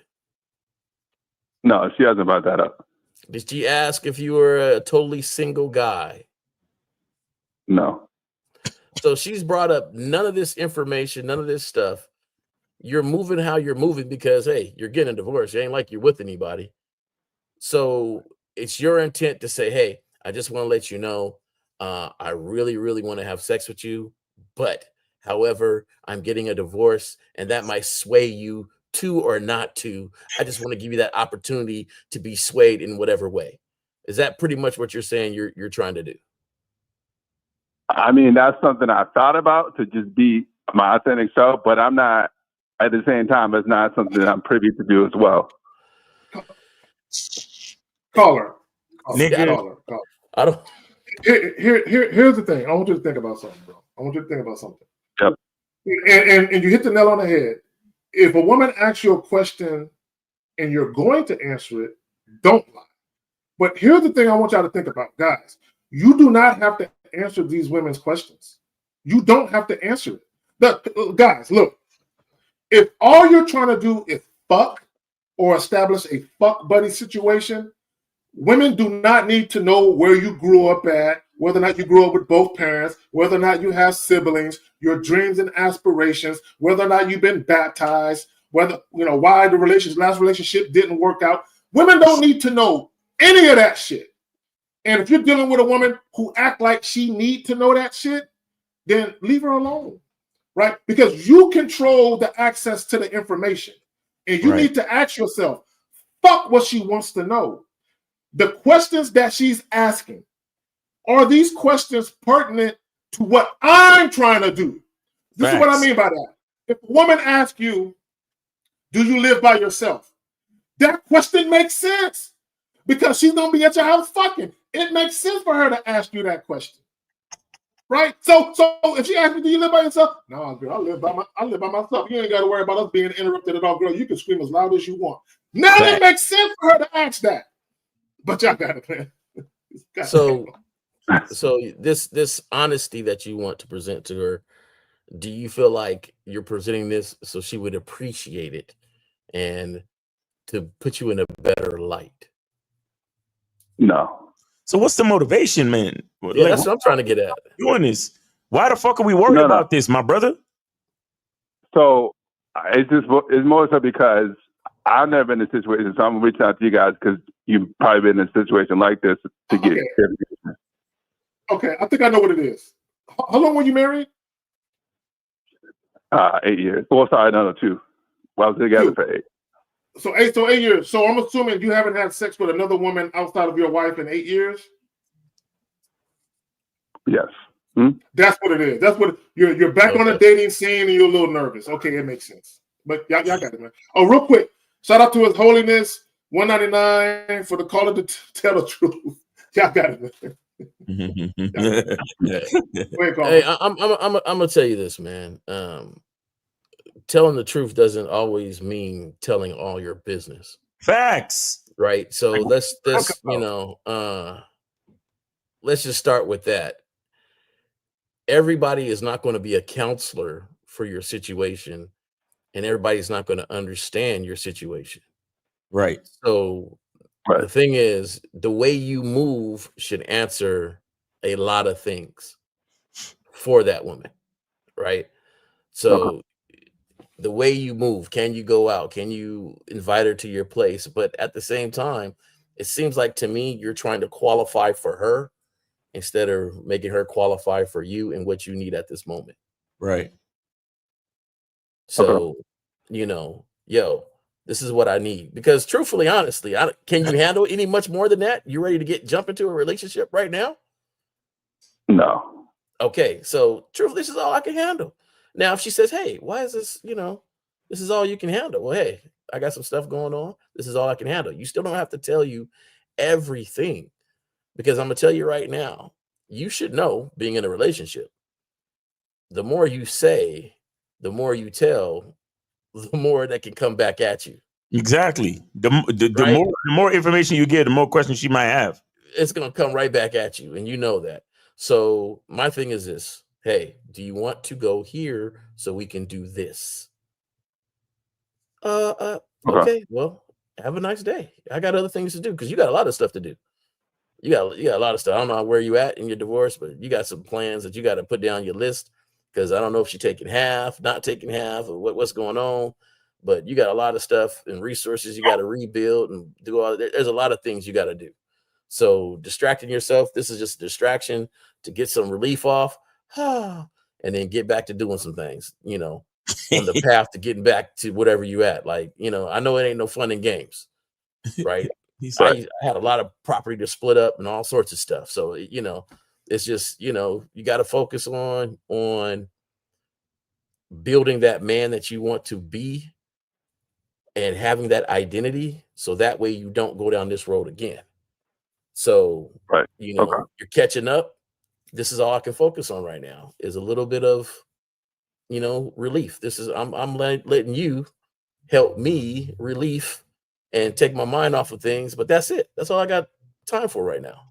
Right. But don't even say that. Don't say take my mind off of things, because then you're gonna be like, well, take your mind off of what? What things? Yeah, what things? Don't even say that shit, my nigga. Just keep it focused on what you're trying to do. Again, we don't need to talk about that. Let's talk about how sexy that dress look and how I'm gonna take it off of you later and bend you over my couch. Go. We talking about focus on that. And like, as soon as she started talking that dumb shit, hey, date is over. Peace. Fuck out of here. And here's the thing, guys. I want y'all to understand something. There might be certain questions that women will ask that if they were dealing with you for 3, 4, 5, 6 months, they would find out that information anyway. Right. There are certain things that people find out over time. I'm not with this. Oh, let me get to know 6 months of you in 2 minutes. No, bitch. You know what I'm saying? No, bitch. Hey, if you want to get to know all that about me, that means you got a lot of work to do to be in my life that long to figure that shit out, right? Right. Because right now, look, and here's the thing. I did a IG short about this. I'm restricting access to information, period. Mm-hmm. So if a woman is asking you certain things, you can tell her straight up, hey, look, baby girl, look, I'm going to keep it real with you. If you're fortunate enough to be dealing with me into the future, yeah, you find all that out in due time. But right now, baby, all I'm trying to do is just fuck the shit out of you. That's all I'm trying to do. Yep. And you can tell a chick that. And if she got a problem with that, then she can go. Like, guys, as long as you're not being malicious or purposely disrespectful, y'all got to learn how to say exactly what the fuck is on your mind and not care how that woman feels about it. Mm-hmm. And I'll say this too. For me personally, because a lot of you cats, you guys get so like caught up on this, when should I be direct? Nigga, on a date, you should definitely be direct. The whole time. Like you probably don't have to be as direct when you first meet them, but once she agrees to spend personal time with you, you should do nothing but be direct. Mm-hmm. Once she show up on the date, you give her a hug, twirl her around, tell her how nice she look. You order the drinks, y'all sit down, you look at her, you look her dead in her fucking face and be like, all right, now let's get down to business. Listen, I'm glad you wore that sexy ass dress because it's right in line with what I'm really trying to do with you tonight. What do you mean? Tell me more. Exactly. You get, and then you focus on the conversation through there. Now, if she agreed to be on a date with you just to be an attention whore, all the better. All the better, because now when you start talking about sex and she start acting stupid, then you can cancel. You can fucking end the date right there, so you don't have to waste any time or any more time. You get what I'm saying? Okay. Yeah, I got you. Appreciate that. Look, let me tell y'all something. Real quick, Jeremy. Let me just say this little part, and I'll pass it to you.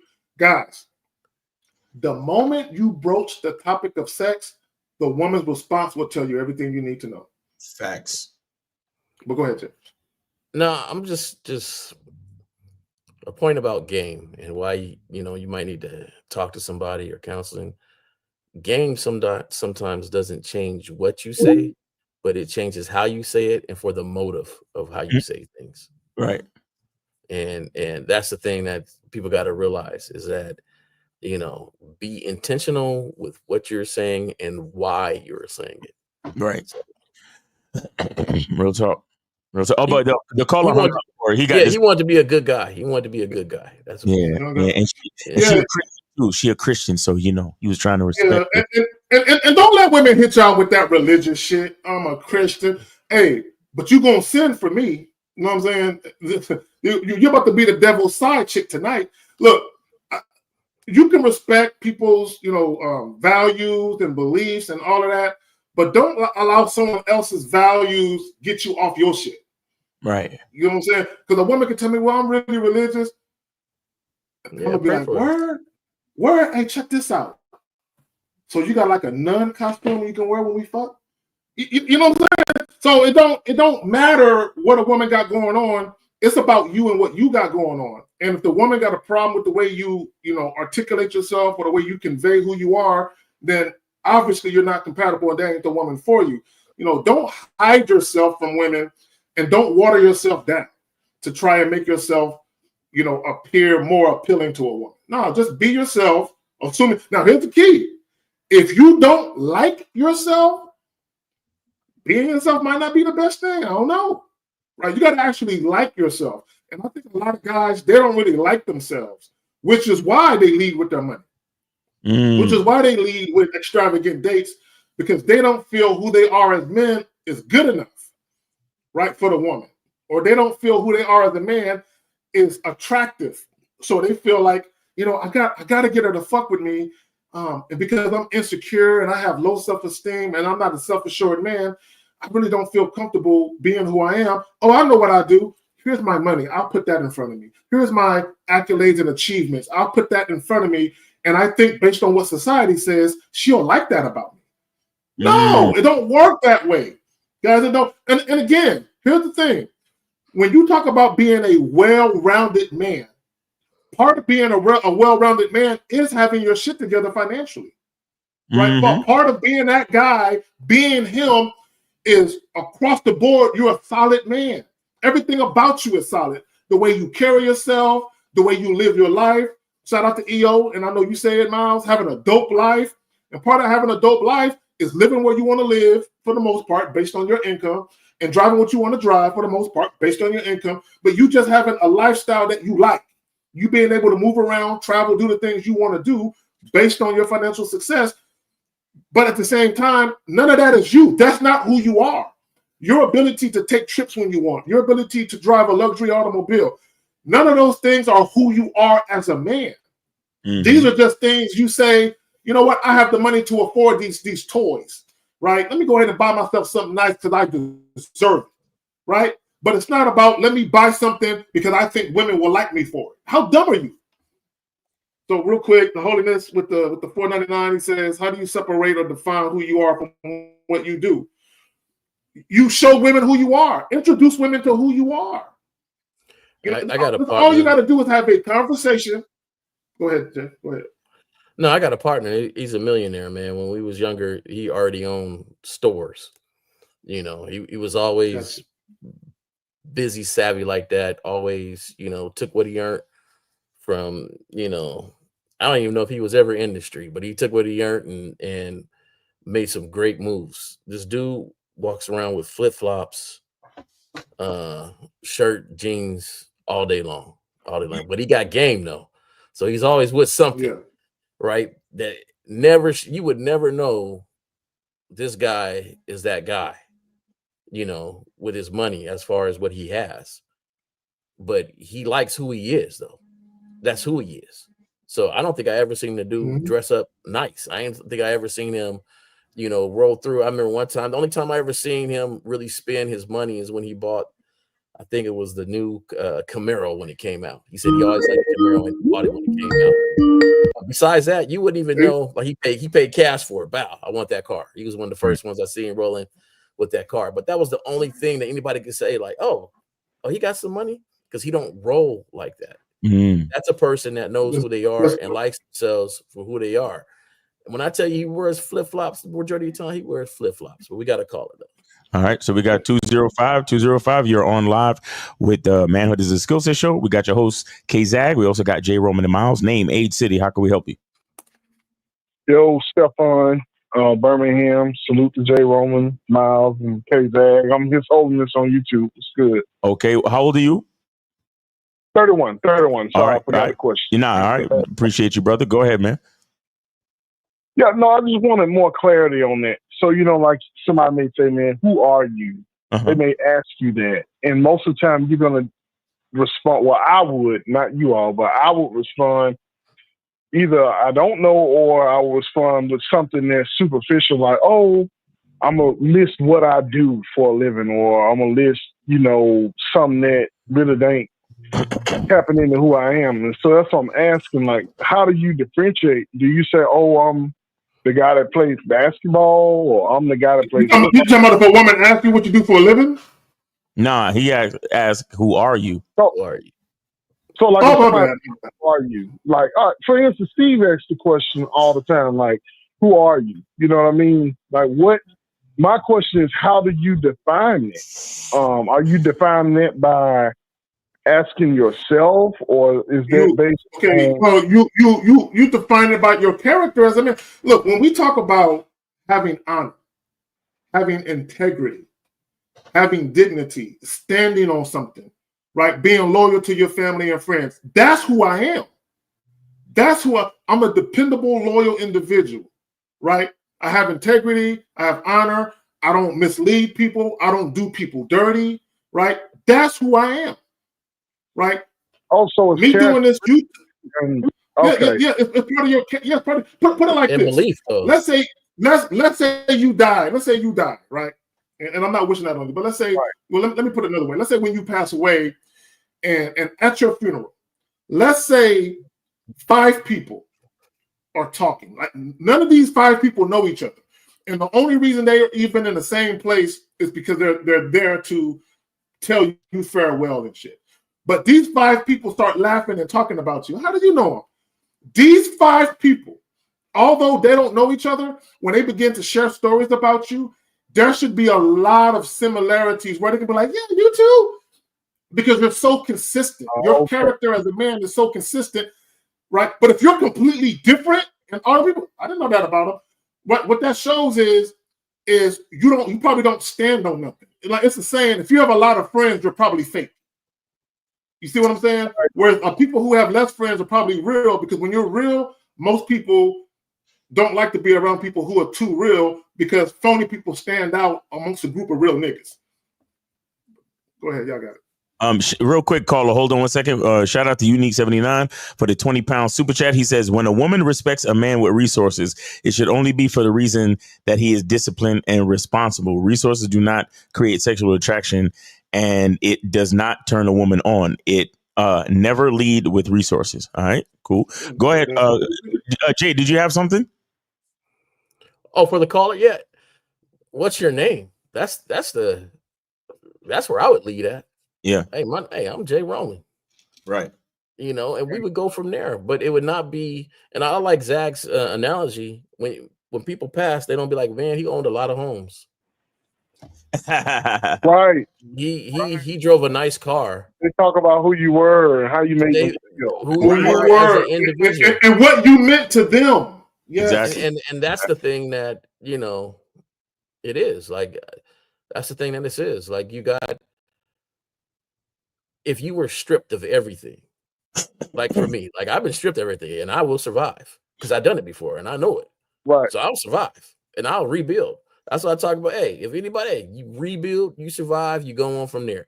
If the worst thing ever happened to you could happen to you and you survive, you can go on from there. Like, so who you are has nothing really to do with what you got. Exactly. And if that's what a woman respects, is just what you got, then you messed up, and you know that that person is really not there for you, because if you lose what you had, she'll be gone. So and I want people to think about this. So if you take a drug dealer who's a millionaire drug dealer, and then but he in order for him to be a millionaire, he has to do a lot of shit. People die, you know, people get hurt because he has to maintain his shit. Then you put him next to a janitor who is a family man, right? And he holds his family down. So you mean to tell me because this guy got all this money, he has more value than that guy who's a janitor and who's a family man?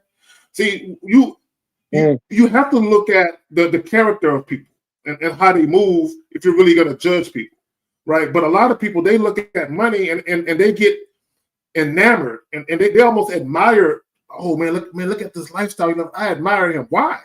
Because they got a lot of money.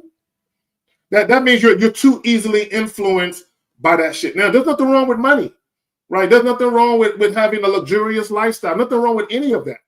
But that's not who you are, though. So if you get caught up with believing that what you achieve education-wise or financially, if you believe that's part of your identity, then you're almost losing who you are. Like you're getting lost in what society deems as valuable. So at what point are you gonna look and decide what your value is, regardless of what other people are saying? But y'all got it. Caller, who's asking? Yes, who's asking the question? I'm asking it for myself because I never knew how to. Whenever I would hear you guys talk about like who are you, I would always say, well, like how do you determine who you are. You know, I always wondered, is it determined by your actions? You know, is it determined by, and now I get it, it's the character, or it's the who you are when you're gone, basically. Like, what would people, you know, who are you presenting to other people, basically? Now I kind of understand it. And I guess I wanted to know it more so for like self-reflection, as far as who am I presenting to people, you know, or like what am I presenting to people, just for make myself better, as far as like my approach and like what am I presenting. You know how you have people that reject you, and so that's why it's like, man, what? And I'm not talking about just women. I'm talking about like you may be at work, you know, and you talking about like you want to get on with a project with somebody and they reject you, and it's like, who am I presenting to these people? But hold on, but real quick. See, at work, you got to be careful with the work thing, because that's more of a professional thing. But also, work can be very cliquish. So sometimes people tend to gravitate to people that they like. So a lot of times, people will not judge you because of your character, but they'll just judge you based on who you know. So go ahead. Yeah, I got it. So caller. See, the reason why I ask you who's asking the question is because we must also establish what aspect is the question coming from, because your identity, like the basis of your identity, is all the parts of you that are consistent. Okay, so that means in any given situation, because you know who you are, you also know what choice you would make. You get what I'm saying? So like if somebody put any random scenario to you, like, oh, what would you do if somebody did this, this, and this? Then you say, well, I would do this. Right.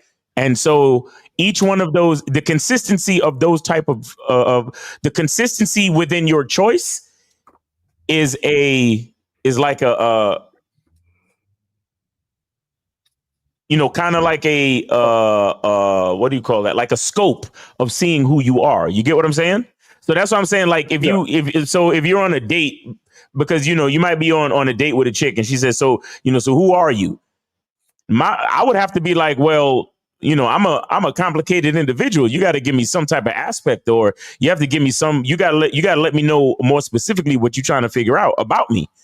You get what I'm saying? Because I'm an entire being. So you can't, the question, who are you, is too wide of a question, because each one of us as individuals, that's a complicated question. You understand that you can't expect me to answer it, because shit, if you really want to know who I am, then shit, spend some time with me. You see what I'm saying? If you really want to know who I am, spend a lot more time with me. Get to really know me. You know what I'm saying? If especially if we're dealing with a woman that you're attracted to, shit, if you really want to know who I am, then come home with me. You get what I'm saying? Or let's head back to your crib and I'll show you a part of who I am. Definitely. I can show you better. I can show you better than I can tell you. I can show you better than I can tell you. But so the thing is that we gotta understand that who I am is a complicated question. But the point of the matter is that depending on the scenarios, you are going to see consistencies in the patterns of the choices that you make. Right. And then that will start to begin to create a picture of who you are, like a collage, a mosaic. Like, you ever seen those pictures where it's a lot of small pictures, but when they zoom out, it's the face of the person? Yes, sir. Yeah. That is like an example of, quote unquote, who you are, because each scenario you made a choice. Do you understand? Right. Each small picture is a scenario. Each small picture is a part of what makes you you. So they're like, oh, well, if you was out in the street and somebody came up and called you a bitch ass nigga in the middle of the street, would you fight them or would you walk away? So you look at who you are and you be like, well, knowing me, I'd beat their ass, or knowing me, I'd walk away because I don't want no trouble, because I ain't trying to go back to jail or whatever it is. But the bottom line is, you're going to see consistencies in those choices that you make. And each one of, like, so when you line up all of those scenarios and you see the patterns, that is who you are. You get what I'm saying? But just to answer the question so simply, That's damn like, for example, if you out with a woman and she's like, so who are you? That's a disrespectful question. Because you can't sum me up in one fucking question. You understand? Like on some real shit, you kind of want to say to the woman, like, bitch, who you think you're talking to? You think you could sum me up in one question? You get what I'm saying? So that'll turn on. It might. It just might, depending on the way you say it. Turn on for real. Exactly. Like, Exactly. You know what I'm saying? I mean, you probably ain't got to call a bitch, but you see what I'm saying? Like who you think you're talking to? You think you can sum me up in one question? That's impossible. You understand? So you got to give me an aspect of what you're talking about, and then we could go from there. So in that aspect, you're saying, like, basically, I guess this will lead to you then. The identity of a man is based on what you just talked about then, like the consistency of your behavior over time. Right. How you develop. Always have been. Always have been. And that's why it's called masculine identity, because the information on your ID card is consistent. You got it, Jay. No, I just think that people get caught up with money. And that's the thing. Like, if I was a doctor and I invented a piece that saved a whole bunch of lives and I made $10 million, am I more important than the guy that made the straw and made that's making $1 billion? Right. So we always go to what did they do and how much money they made to put them at an important level. But the people around them, you ever been to a funeral or you ever have seen a family? They may have a lot of money, but nobody likes each other. Nobody are involved with each other, and everybody pretty much hates each other, and everybody, is not there. And I'm not saying all families, that got money is like that. What I'm just saying is that they recognize that it's more than just what I did, it's who I am, and the consistency that keeps creating, not just what I did. Exactly. But not only that, when you start talking about what you were talking about, Jay Roman, about the doctor, being a contributor to society is going to put you in a whole different light, right? Being a doctor, you created this, this new heart valve or some shit like that. So you're going to be very, very important simply because you're helping save lives. So your contribution to mankind is very, very important. And normally in history, we tend to give it up to people who've made contributions to society that make, our lives a little bit better, a little bit more comfortable, a little easier, and all that other type of shit. But even then, why are you motivated to do that? Are you motivated to do that because you really want to help people? And the fact that the accolades you get and the money you get is just a byproduct of that? Or were you motivated to do that because you wanted the accolades, you wanted the money, you wanted the pats on the back, right? So a lot of times your motivations for doing things speaks volumes of how you view yourself. So an example, and what I mean by that is this. Show me a guy who was mainly motivated to get money so he can get bitches. That's going to be the most frustrated guy because he's going to realize he's still having trouble with women, although he got to the money. Show me a guy who got money for himself.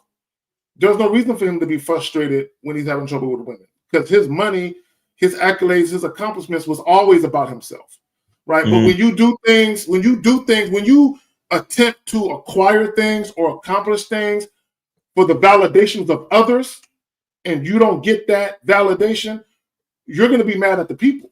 You're not going to be mad at yourself. You're going to be mad at the people because you're going to feel like you were lied to. This is why MGTOW, Red Pill, this is why they exist. Because they did all of these things believing that if I do these things, if I position myself and I get the woman, I will be celebrated. I will be cherished. I would be adored. And what's happening is they're realizing these women never really respected them to begin with.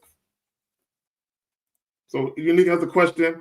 When is that fragrance being released? I will keep you guys posted, man. I'm straight up waiting for my delivery from France, like literally. So I don't know exactly when. They said 6 weeks, and I ordered it about 4 weeks ago. So I got like 3 more weeks to go, something like that, 2 or 3 more weeks to go. So we'll see what up. Julie and I agree. I think if everyone guys, it's okay to be selfish. It doesn't mean you're a bad person. It's okay to say, you know what? I got to live my life for me, and I got to make moves for the betterment of my life. And I got to do what makes me happy, what brings joy to me.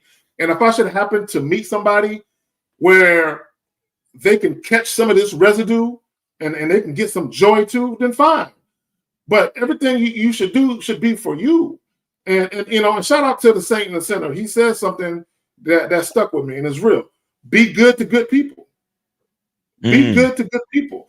Stop. And it doesn't mean that you're mean to mean people or you're bad to bad people. Be good to good people. People who don't mean you no harm. People who aren't out to get you and get something from you. As long as they're being respectful, show them respect. Right. Right. And I think if people were just more courteous, right, a lot of this shit wouldn't exist. But you got the problem is this whole money thing. It's kind of like where you have women say, oh, men are just using women for sex. And then you have men who say, oh, women are just using men for money. Like the problem is we live in this world where a lot of people are playing defense. They're living their lives always trying to stay one step ahead of everyone else so they don't get used or get done dirty and shit like that. And it's to the point where you don't got to play defense if you just let people know what it is with you. This is what it is with me. Right? So even if you got money, you know what I'm saying, and the chick see, oh, you got a little bit of money, yeah, but it ain't for you though. Right? Right. Why not tell a woman that? What's wrong with telling a woman, but it ain't for you though, but this dick is? What's wrong with telling a woman that? But most guys, y'all are so afraid of, but she ain't gonna like me though. She's gonna think I'm an asshole though. I don't care what she thinks about me. Right? And here's the thing, guys. Stop caring what women think about you. It's more important that you let them know if you're gonna fuck with me, this is the only way you can be in my life. If you move this way. Regardless of how you personally feel about what I'm saying. And again, as long as you're not being malicious, you're not out to hurt nobody, guys, there are going to be women who take offense to how you move. They get offended. The other day, when was it? Was it yesterday? I'm forgetting my days. Yeah, yesterday. Yesterday when we did the IG joint with Two Dapper. Shout out to Afi Kingdom. Afi Kingdom came into the joint and he was using the word bitch. And this one woman came in there and was like, oh, y'all using the word bitch? And they're like, yeah, bitch, we're using the word bitch. Why you offended, bitch? You know what I'm saying? Look, here's the thing, right? So here's the thing. Ladies, and let me just talk to the ladies real quick. If a man called you a bitch and he was malicious with it and he had ill intent, I can see you being offended. But if a man are just using the word bitch in the conversation, much like the word nigga in the conversation, it's just terms of endearment. Right? Don't take offense to it, right? That's just how niggas talk. And when that lady came in the IG joint and she was saying that, I said, see, this is why men and women can't be friends. Because this is how men talk amongst themselves. When there are no women around, we talk like this. So a lot of times when we do these live streams, women, y'all are getting insight to how men talk when no women are around. So we're being our authentic selves, but then you got women that come into the chat. Oh, I don't like when y'all talk like that. Bitch, I'm being me. So women, I gotta ask this women, what do you want? Do you want a man to be real or you want him to be phony? Which is it? Because when a man is being real, you're gonna hear the word bitch early and often. But it ain't about me directing that word towards you. I'm just using it. Look, not all women are bitches and not all bitches are women. Period. But when we use that word, when you take offense to it, what you're saying is you're triggered. And let me just say this. Let me see if I got it. Hold on real quick. Let me see if I got it. I want people to understand something. Let me see if I got this shit. I hope I didn't delete this shit. I'm bad at deleting shit. But basically, we're talking about triggers. And I think I did delete the shit. But basically, other people's triggers are not your problem. People being triggered or being offended by you being you, that's not your problem. That's their problem. Real talk. So caller, you good? Good, man. A lot of game, man. Appreciate you, fella. All right, man. Thanks for calling in. Thanks for supporting the show. Yes, sir. Okay, take it easy, brothers. So we got 757. You're on live with the Manhood is a Skill Set show. We got your host, K Zag, and we also have J Roman and Miles. Yeah, name, age, city. How can we help you? My name is James. I'm 29. Virginia. James? James. James. You know, niggas be saying their name is James, but it'll only be one nigga. That's crazy. Anyway, how old are you? Just think about with the Seinfeld humor and shit. Little dead joke. I love that shit. I'm sorry. How old you said you was? I'm sorry. 29. 29. All right, great. All right, cool. So what's your question, brother? Go ahead, man. Thanks for calling the show. What's your question? The question is, I heard Jay Roman say something earlier about how he can be honest without telling people everything. How do you actually do that in real time? And not just when you're talking to these women, but when you're talking to everybody. Because sometimes I feel like I don't want to reveal certain information about myself to everybody, but I have an issue with actually lying to them. So how do you pull that off in real time? Give me an example of a question that you don't want to answer in real time when somebody asks you.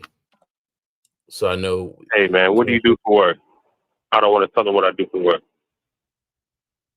So I'm gonna ask you, what do you do for work? What if I don't want to tell you what I want to do for work? Well, why not? So then you go down that avenue, right? Where people are telling you. So if I don't want to tell you, say, hey, man, right. I really don't tell a lot of people what I do for work. In fact, I really don't tell a lot of people what I do for work. So me personally, I say, I take the trash out. Oh, you're a trash man. Yep, that's me. Or I say, hey, I don't really like talking about what I do for work. I'm out here trying to have a little bit of fun. Exactly. You could always redirect things to something else. Like, hey, what do you do for work? I had to tell this one girl, hey, you're going to have to show me a badge if you're going to ask me another question. Like, there's always a lot of things that you can redirect to do with just not answering the question. But if you stand on something, it doesn't matter if it makes the other person feel uncomfortable. You're not exactly what Zag just said. I don't care if you feel uncomfortable for me not answering a question. If that's the sole reason that makes you say, I don't want to talk to you, then cool. Because there's going to be way more stuff later on. So it's best that you find out about me right now. Because I'm not going to jump every time you want me to jump. I'll tell you that right now. So caller, I don't like answering questions. So yeah. So caller, real quick. Okay, there are going to be times when women ask you things, and it's just out of curiosity. There is no nefarious reason. They're just curious. But I will tell you this: when women start to ask you certain questions, especially when they're asking you probing questions, the more information a woman requires, the less attracted she is to you. So when women start asking you a lot of questions, in many cases, exceptions aside, they're not all that attracted to you, and they're trying to figure out a reason why they should fuck with you. So a lot of times when they're asking you questions, they're looking to hear something that sets off the little alarm in their head, like, oh, okay. Oh, you know what? I might fuck with him now, right? So again, the more information a woman requires, the less attracted she is to you. But also, if women are just dealing with you for the purpose of casual sex, a lot of times women aren't going to be all that inquisitive. It's not to say they're not going to have curiosity questions, but when women start to ask you what you do, now here's the thing. Here's a key indicator. If a woman can ask you what you do for a living and she's just curious, I've never really had women ask me that. I don't remember a woman asking me that. I'm not going to say a woman has never asked me that. If she did, it's been so long, I don't remember. Right? I don't remember a woman ever asking me what I do for a living, ever. Right? But another thing that a lot of you guys, y'all get caught up on, if you're the one, you're starting to pop lock. Pop lock. Yeah, I'm quite sure he's trying to figure out, yeah, that was serious. All right, the more information a woman requires, the less attracted she is to you. Is the caller still on the line? Yeah. The caller's still there. Go ahead, Jay. Yeah. So I'm sorry. Now, are you kind of in situations where you're around other guys and they're asking you what to do? What do you do when things like that? So it's mostly about, when guys ask me questions, it'd be easy to answer because they don't be so personal. You know what I mean? Like, guys will ask you questions about like sports or something like that. Sports. When you guys, so other people, they be trying to they're trying to probe your status on who you are. Yeah, it's a little too intimate. You know what I mean? Like because I'm not gonna because when certain people look at you, they kind of make assumptions about everybody, right? Mm-hmm. So when you go to them and they ask you some questions, they'll be like, because this show is already about money status and stuff. So I don't be wanting to give off that kind of aura that you want to have to get them to ask them kind of. You see what I'm saying? Yeah. So my thing is, this is the thing that you have to get comfortable with, is that's just being you on what you believe in at any moment at any time and standing by that. So I remember sometime when I said something to this girl and she said, well, don't make it weird. Yeah. Right. Because she didn't like my answer. And it wasn't weird for me because I didn't care if you liked my answer or not. And that's where you got to live at, where, and I'm not saying everybody has ill intent when they ask questions. Like Zad was saying, hey, she could just be asking a question because she ain't got no game. And she's going through those simple questions like, hey, what do you do? Where do you live? Where are you from? And stuff like that. So you could stop things from the jump and say, hey, slow down. Slow down. My name is such and such. I'm here to have a good time. What's your name? Oh, okay. And then go from there. It doesn't always have to be this interrogation style of things. I would have to say, let's just say somebody met a lawyer and he has this great interaction with this girl, and the first thing she goes over and tells her friend is, "Ooh, girl, I met a lawyer." Right. If he heard that, do you think he's really like, oh, yeah, she's into me? Or is it the profession that she's into? Right. So, I understand why you're hesitant on some things, but you have to control the conversation. A lot of times when we don't control the conversation, where it's going, where it's leading, we get questions a lot. Go ahead, Miles. No, so Cola, I was just saying this. You have a concern for when you're out on a date. Is that what this is? Just any situation where they just like, I'll give you an example, right? I had a situation where I just met them, and not outside. I mean, even when it's on the job or something like that, on the job, not on the job, when I'm meeting somebody new, who's a female, you see what I'm saying?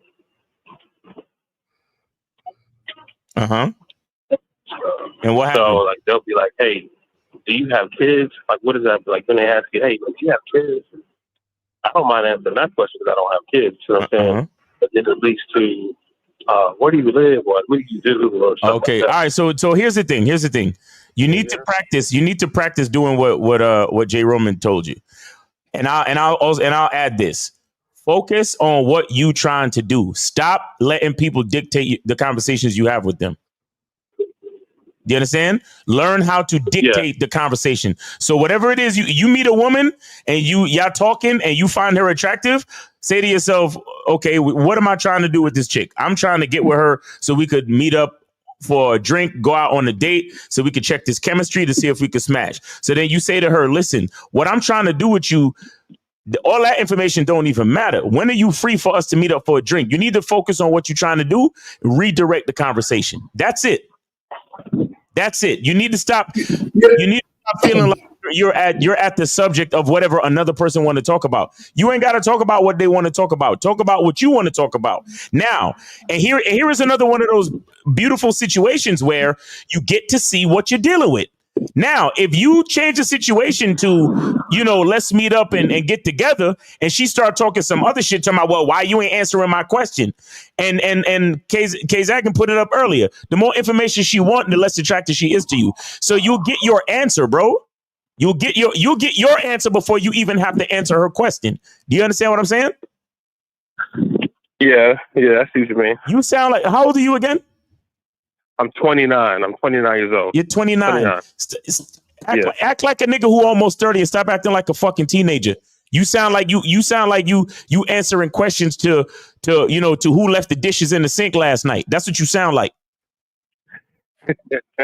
You don't have to answer everything. You a grown ass man, my nigga. You a grown ass man. If the person that you talking to, I mean, unless it's some situation like you on the job. If you on the job and something didn't get done and your boss or your supervisor come to you, be like, hey, what happened over there? Like, what happened over there yesterday? Because the deadline wasn't met. Then nigga, you're gonna have to do what you're gonna have to do because that's your job. You understand? But you in a general social situation, you are a grown ass man. Focus on what you want from the conversation. And if they don't want that, then you don't need to be talking to them.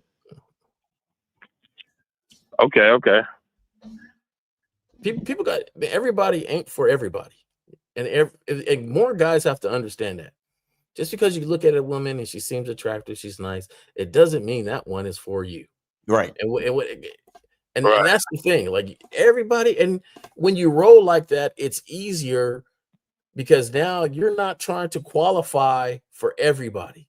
What you're saying is, hey, I'm not feeling dope. You're starting your interrogations awful early. I just came out here for a happy hour. Yeah, like what? Like, give me a couple of drinks and relax. My name is such and such. Like, yo, you know, it's always a good icebreaker for shit like that. If I told you, I'd have to kill you, or some shit like that. You could say. Yeah. So guys, and I know what it is. A lot of times, you guys get caught up because you're like, well, you know, I do want access to her body. So in order for her to feel comfortable with that prospect, I do have to answer whatever she. No. See, and what it is y'all need to start dealing with women who want access to your dick. See, this is why I say I don't want nothing from a woman, right? I don't want nothing. A woman can't give me nothing, right? So when you're dealing with a woman who's actually attracted to you and she wants to have sex with you, she wants you to want to have sex with her. She moves differently. But when you're dealing with a woman who knows you want to have sex with her, but she don't really look at you, you know, as that guy sexually, what she's going to do is she's either going to get rid of you or she's going to seek to qualify you to see what else you got going on that could be of interest to her. Right? So don't get caught up on being worried about what the woman wants. Guys, it's none of your business what she wants. Right. That's her concern. It's the woman's job to get what she wants out of dating. It's not your job to give it to her. Just like it's not a woman's job to give you what you want out of dating. It's your job to go find women who want to give it to you. Right. Exactly. So don't feel a need to have to perform for this woman because you want something from her. You shouldn't even want nothing from a woman. Again, my favorite word is deference, humble submission and respect. So if a woman isn't showing me deference, we can't do nothing no way. Exactly. All right, caller. And you can say it with a smile too. I ain't answering that question. With heavy eye contact, I'm not answering that shit. Well, I remember one time, real quick, caller, I had a woman ask me, and I was about maybe 22, maybe 23, right around this time. And I was at a nightclub, and I had rolled with one of my partners. And this chick I had met, she had asked me what kind of car I drove. And I told her straight to her face, I said, don't worry about that. All you need to be concerned with is that I'm here now talking to you. Right? So, caller, what do you think happened by the end of the night with this young lady who asked me what I drove, and I told her, don't worry about that? What do you think happened? I mean, she either A, kind of got offended and probably left, or just continued the conversation on your terms. I end up fucking that same night.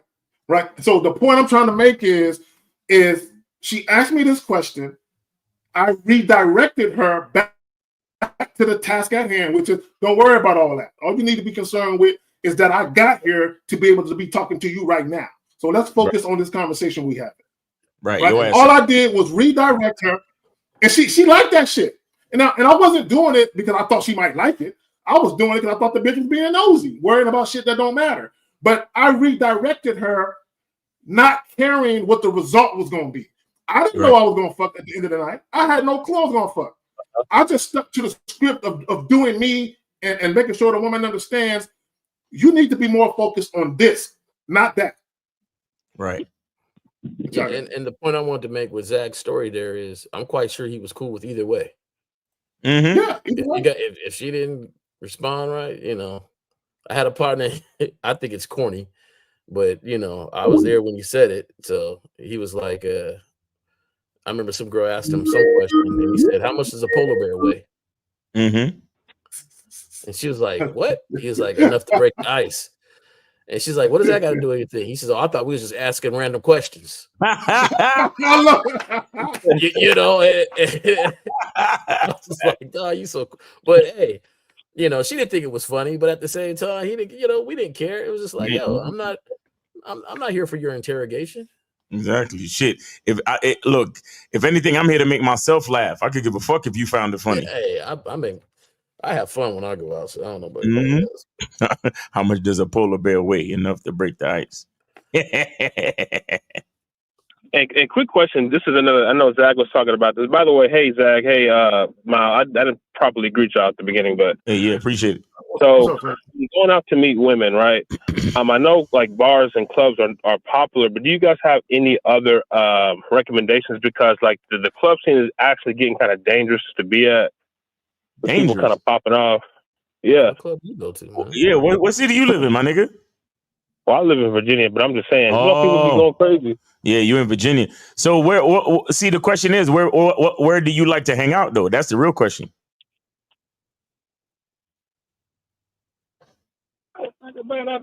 Hello? Yeah, I'm gonna park in the front. I'm here. Where do you like to hang out? I mean, I'm just trying to get into it, right? So that's what I'm trying to decide, right? I prefer not to do it. I prefer not to. Okay, okay. Did you hear my question, caller? Yeah. What was my question? So where do I like to hang out at? I don't really be hanging out. So what do you like to do? I mean, what do you like to do outside of your house? Man. What do you like to do outside of your house? Because you can't meet bitches inside your house. So what do you like to do outside your house? Since I got to spell it out for your ass. God damn. No, I like to go to symphonies. I like to go to, I like to go to meetings and stuff like that. I like, meetings? I'll be about business a lot of times. You say meetings? Yeah, about business and stuff. Okay, so where do you conduct these business meetings? At people's houses, or I go out to restaurants, or we just be out on the walk. So, or you go to restaurants. So you don't see bitches at the restaurants? Yeah, I be seeing them at the restaurants, but I just wanted to situations like, because the club is more of a social setting where it can be almost interpreted or assumed that women are there to meet men. Look at you. Listen to you. You're still living your life. Shout out to Jay Roman. You're a passenger in your own life. You're talking about, oh, well, the club is a social setting where things can be interpreted. And what the fuck do you give about their interpretation? What about yours? You 29 years old and you still living your life based on other people's interpretations and standards. Are you not listening? Do what you do because you want to do it, not because of other people's interpretations.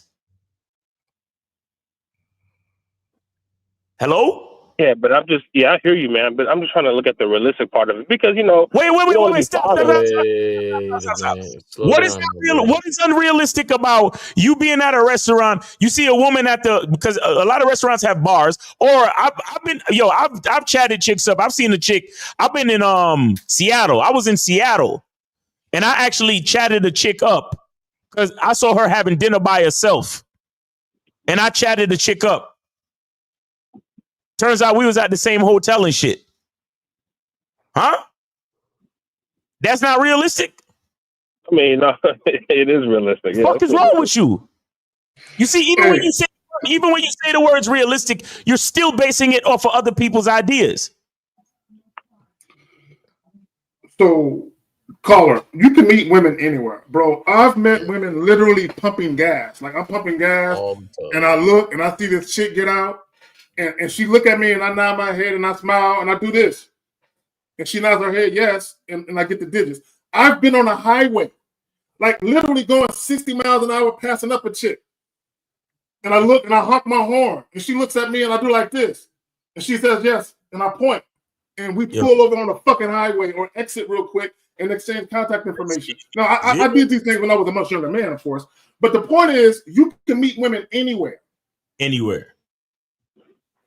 I think that you're more prone to think you're going to meet them at this bars or clubs and things like that because that's what you have been socially said. This is your comfort zone because you feel like they're there for the same reason. Right. They're there to meet somebody and things. But the thing is, if that's not where you're at and that's not where you want to go, then why are you there? Exactly. You got to guide your own life. So when you're at the gas station and you look over and you see somebody and you say, hey, you have that quick little nod or conversation or in the grocery store or in line somewhere or at the restaurant because there's people everywhere. But are you prone to recognize those people everywhere? Or are you just like, hey, it's not in the club where it'd be easier for me It'll be easier. Hey, look. We're always I looking heard for people the say, easy. my bad. Go ahead. No, Go ahead, Jay. I feel like we always looking for the easy way out, and that's natural because people want to do things easy. But if that's how you live or gang your life, you're at a contrast, because whatever business you're in ain't easy. Because if you having meetings all the time in different locations, that sounds like a business that you got to put some work in. Mm-hmm. Right. So if you're not, exactly. If you don't take the same things that you're already doing for that and apply it to yourself, then what's the thing? Like, be who you are consistently all the way through in all assets of your life to complete your manhood, to complete your identity. See, one of the biggest issues with a lot of you cats is, man, y'all just scared, bro. You just scared. Bottom line is they scared. Look, y'all got to remember, man, we got one life. You got one. This ain't no video game where you die and you got another character to pass that level. Nah, bro. When it's over, nigga, it's over. And I'm here to tell you, the older you get, the dating pool looks different. Ask George the older Foreman. you get. Yeah, like y'all gotta have fun, bro. Look, let me tell y'all something. That's what I'm talking about. I remember I was at this little spot, and I was sitting at a 2-person table by myself, and this chick came in with this guy. And when they came in, they positioned themselves at the bar. She kept looking back at me, and I'm looking at her, and I'm like, I wonder if that's her man or not. Right. So at some point, some other people come in and they start talking to the guy. So when they start talking to the guy, she used that to come over. She walked over to me real quick, almost like she didn't want the nigga to know. And she said, I just want to say, I like your style. And I'm like, oh, word? I said, look, check this out. I said, is that your man right there? She was like, oh, yeah. And I'm like, oh, that's messed up. I said, well, look. When he get ready to leave, let him go to the car first, and you kind of linger around and holler at me right quick, right? But my point is sometimes when you see situations, just have fun with it. Just have fun. Don't be so methodical and robotic with everything. Have fun with it sometimes. This nigga K disrespectful, man. Fuck that. I spilled food all down my shirt once. Hey, she was reckless eyeballing, Miles. She was reckless eyeballing. If your chick reckless eyeballing, she getting took it. You know what I'm saying? I'm just letting you know. I spilled food all down my shirt once, and as a big dude, you can't do that. You can't spill no food on yourself, right? Right. That's just sloppy, right? And the waitress, I was eyeballing the waitress, giving her little looks and stuff, and she came over, and I was like, and she looked at me, and I said, man, I said, the next go round, I was just about to give you my whole Mac Diddy vibe, but I guess I can't do that now. I got food on my shirt. Shirt. Yeah, you're right. And so she started laughing. I started laughing. I said, here, take my number here. And let me redo this later on. Call me up and I'll redo this later on. And that's it. Like, hey, Ro. Yeah. There was so many different things you could be like, you know what? I've been known to be a messy eater. A lot of women tell me I'm messy with my food. Well, that's not what I said. I know. I can only go what I said. I said, hey, I know. I'll number down. Go ahead. Here's my number. Let me redo this. And she did. We laughed about it and stuff like that. She just, you got to have fun with yourself. You got to be able to laugh at yourself. You got to be able to. What's wrong with, I find that these days is people always you're afraid to fail. Mm-hmm. Yeah. But it don't allow you to learn and grow if you're so afraid to fail. And so what happens, you guys get stagnant on now. You get the club and the bar. That's the only two places you meet people. Yeah, that's crazy. That's it. Yeah, it don't make no sense, bro. So come on, stretch yourself out, man. Meet people. Say something goofy. I prefer you didn't, but it might be goofy in the beginning until you learn some game. But at the same time, at least you're talking. Right. There you go. Shout out to Jazzy Jazz in the building. It says, yay, Jazz, it's been 1 month. Congrats. Yeah, we're celebrating our 1 month anniversary, Jazz. What are we going to do to celebrate? No, what you going to do to celebrate? Let me stop. I'm going to hang up. Okay? All right, man. Appreciate you, brother. Thanks. What? Okay. All right. Peace, peace, peace. All right. We good on calls. So if you want to do any questions or whatever. Oh, we on OT. Let me get the. Yeah, we good. We good on questions too, so we can wrap this shit up. Okay. All right, guys. So make sure y'all come through and check us tomorrow. Real Game, No Theory. Shout out 1950, Steve the Dean, K Zaggin, Mr. Lucario, and myself. We'll be on the show tomorrow, 12 noon. And what else? Make sure y'all go to masculineidentity.com and get the soap. And shout out to everybody in the chat. Shout out to all the moderators. We appreciate you. And yeah, that has been the show, man. Thank you, Jay Roman, and thank you, K-Zach, for having me. No problem. I just want to point out real quick, and it's more so the name, that one Steve fan. Look, let me tell y'all something. Steve is beloved. I don't care what people say about Steve. Steve is beloved because they got his name and shit. You got people that call in. You got niggas having dreams about Steve and shit. So shout out. When a nigga go to sleep and wake up with Steve on his mind, you know Steve got heavy influence in the nigga's heart and shit. Oh my God. But Jay Roman, go ahead, Phil. Go ahead. No, he do. Like, you know what? I heard LL Cool J say something that I like the way he put it. He says, "I'm a good guy. I'm just saying I'm not a nice guy, though." Right. You know, if you really was to hang out with Steve, man, Steve's a good dude, you know, but I wouldn't say he's a nice dude. So watch yourself. Still. No. So, right. You know, and that's that. So, hey, like always, Zach, appreciate being on the show. Y'all make sure y'all tune in tomorrow. I love that show. I even tune in myself and listen and laugh. But it's one of the most hysterical shows that I get to see on Sundays. And, you know, I always appreciate it. And I appreciate the callers that call into y'all show. Really, there's been some real good calls calling into the show, you know, and I say not just lately, but there's some trollers that y'all was dealing with for a while, but now it seems like some real genuine people. Yeah, and I think that's always dope that people are able to really learn from other people and on the shows and stuff. So, well, we have a worthwhile message. I don't give a fuck what nobody say, and I personally think what we do on this side of YouTube is much more valuable than what most people do. I don't want to devalue other people, but I believe a lot of this shit on YouTube is just a waste of fucking time. Jazzy Jazz, happy belated birthday. Yeah, girl, sound like some birthday D. Anyway, so on that note, hey, like, share, and subscribe. Again, thank y'all for being here. Y'all could have been anywhere else on this sunny Saturday afternoon. Well, it's sunny here. I don't know where y'all at. But y'all could have been anywhere else. We do appreciate y'all taking time out to rock with us and fuck with us. The Manhood is a skill set show. Wouldn't be nothing without y'all. It wouldn't be nothing without Jay Roman. It wouldn't be nothing without Miles. It just wouldn't be, right? So shout out to y'all.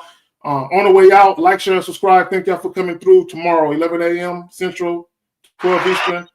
Real Game No Theory. Peace. All right. Peace, y'all. Yeah, Jazzy Jazz. Don't